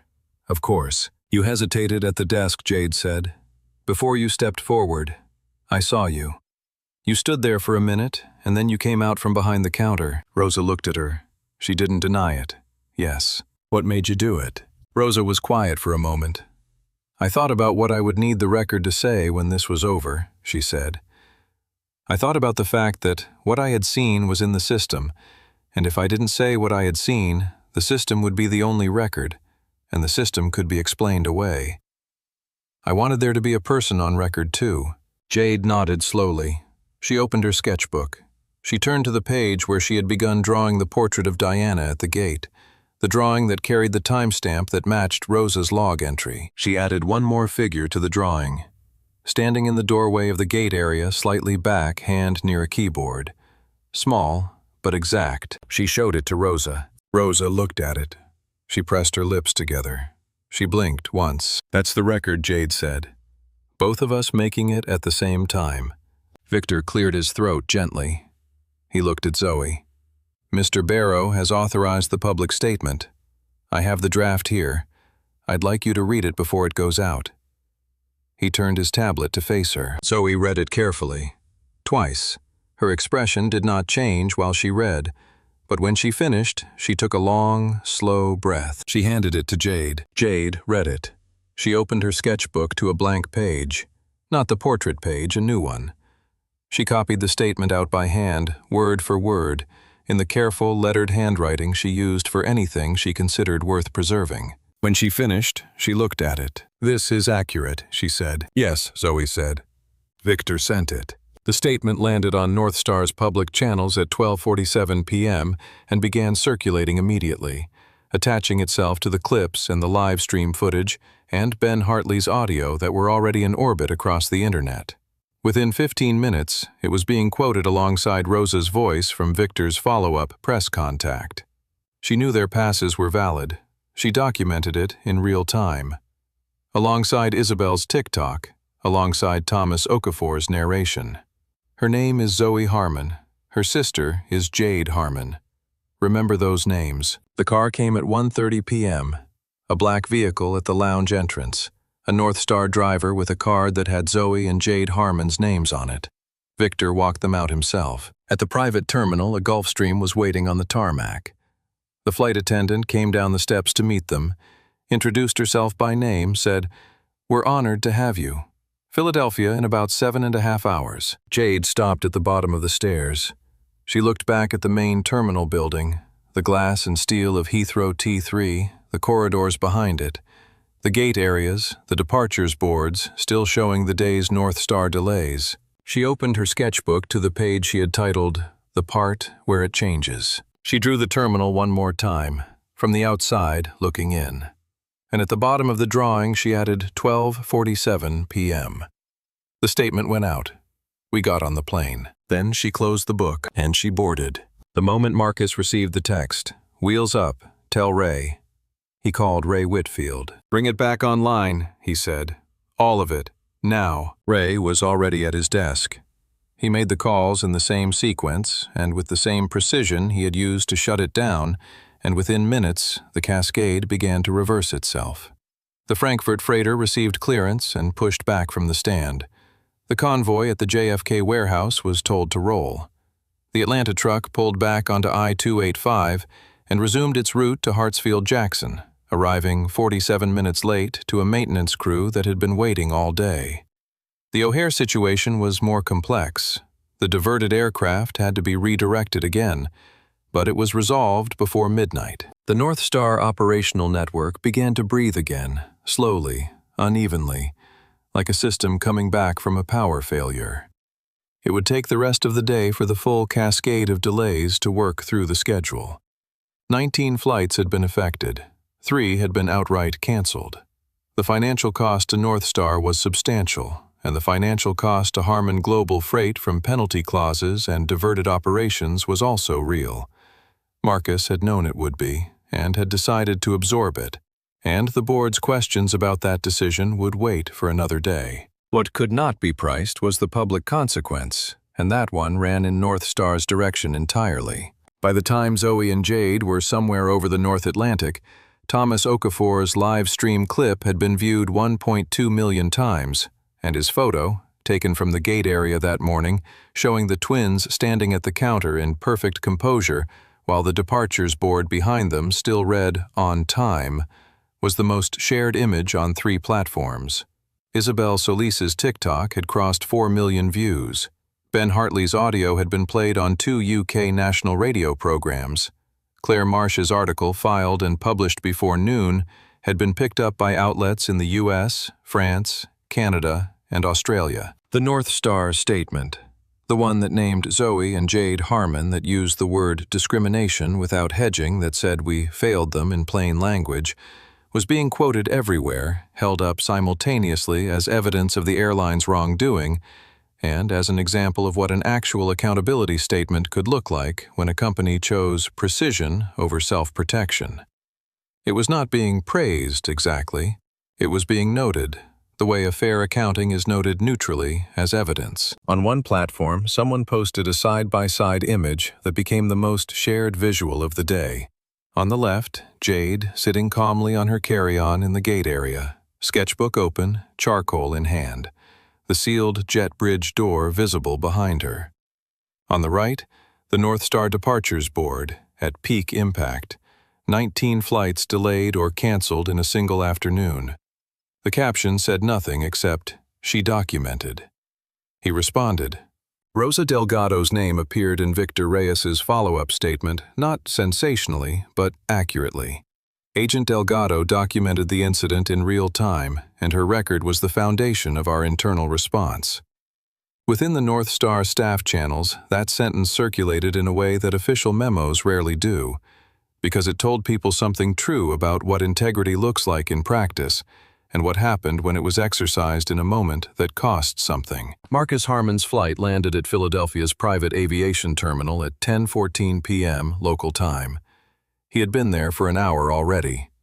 He had come in from the city without announcement, without anyone other than Ray knowing he was there, just a man waiting on a tarmac for a plane. When the Gulfstream touched down and taxied to a stop, and the door opened and the stairs came down, he stood at the bottom of them.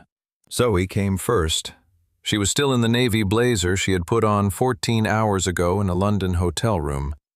She walked down the steps, and she didn't run, and she didn't cry, and she walked straight to her father, and he put his arms around her, and she let him. He held on.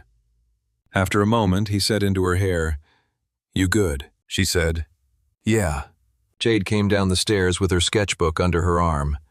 She walked to her father, and he reached out and pulled her in with his other arm, and the 3 of them stood there on the quiet tarmac in the Philadelphia night, and the only sounds were the engine cooling down behind them and the distant sound of the city. After a while, Jade pulled back enough to look at him. She held up the sketchbook. I drew everything she said, from the beginning, every face, every timestamp. I have Diana's face from when she took the boarding passes. I have the departures board at 9:54 when the gate closed. I have Rosa standing in the doorway. I have the board when the 19th flight went to delayed. I have the statement, word for word. She looked at him. I didn't know what we'd need, so I kept all of it. Marcus looked at his daughter, at her charcoal-stained fingers, at the sketchbook she had been carrying through 14 hours of something that would have made most adults come apart. That's the record, he said. That's the record, she agreed. Zoe stepped back. She looked at her father the way she sometimes looked at the arguments she had prepared, checking for what she had gotten right and what she still needed to work on. You said you weren't going to yell at anyone, she said. I didn't. You grounded 19 flights. That's different from yelling. Zoe looked at him for a moment. Then, for the first time since 9:38 a.m. at Gate 31, she smiled. Not a performance, not bravado, just the smile of someone who is home. Let's go, Marcus said. He put his hand briefly on the back of Jade's head, the same steadying gesture, brief and certain, and they walked toward the car. Diana Fowler's formal termination was documented by North Star HR the same afternoon, with cause stated precisely as misconduct and discriminatory treatment of passengers. Marcus Webb's suspension became permanent termination 17 days later, following an internal review that located 2 prior passenger complaints against him, both involving solo travelers of color, both dismissed at the first review stage without follow-up. Rosa Delgado received her promotion to shift supervisor at Terminal 3 1 month after the incident. She applied for the 3rd time. This time, the decision took 4 days. She started on a Monday and did not make a speech about it. She just showed up and ran her shift the way she had always known it should be run. North Star Airways launched a mandatory retraining program for all gate and customer-facing staff built on a framework that used real incident documentation as its foundation, including the time-stamped records Rosa had created and the footage from Thomas Okafor's live stream. Elliot Barrow announced it at a press event, where he made no attempt to rebrand the Gate 31 incident as anything other than what it was. At Curtis Institute that summer, Jade displayed 6 pages from her sketchbook in the student exhibition, the complete visual record from Gate 31 to the lounge to the tarmac at Philadelphia. The caption she wrote was 3 sentences. "I didn't draw these because I was afraid. I drew them because drawing is how I stay present in the thing that's happening to me. Staying present is how you make sure you're the one who tells the story." Some people confuse stillness with surrender. Zoe and Jade Harmon stood at Gate 31 for 43 minutes while the world around them did everything it could to make them feel like they didn't belong there. They didn't argue. They didn't plead. They didn't perform distress for an audience of people watching to see if they would break. They documented. They witnessed. They stayed exactly who they were. And when the moment came, they made one phone call to a man who had spent 19 years building something undeniable. A man who knew from his own body and his own history exactly what those 4 words meant and exactly what response they deserved. The justice that followed was loud, grounded flights, a public statement, a terminated employee, a viral record watched by millions. But the power that made all of it possible had been quiet from the very beginning. It always is. If this story did something to you, if Jade opening her sketchbook in the middle of that gate area hit you in a place you weren't expecting, or if Rosa's decision to type that entry in real time is the detail that's staying with you, I want to hear about it. Tell me in the comments what moment mattered most to you. What would you have done if you were standing in that gate area? And share this one, not just for the numbers. Share it because stories like this one deserve to reach people who need them. The person who needs to be reminded that composure is not weakness. The person who needs to see what it looks like to stay steady when everything around you is trying to make you react. The person raising daughters who will someday stand somewhere and be told in 4 words or 400 that they don't belong, and who needs to know that stillness and a phone call and a sketchbook full of timestamps can be more powerful than anything thrown at them. If this video moved you, hit that like button right now. It takes 1 second and it helps this story reach more people who need to hear it. Subscribe to the channel so you never miss a story like this one. And share this video with someone in your life, a friend, a parent, a young person who needs to see what dignity looks like under pressure. We'll see you in the next story. All characters, events, and organizations in this story are fictional and created for entertainment purposes only. Any resemblance to real persons or entities is coincidental.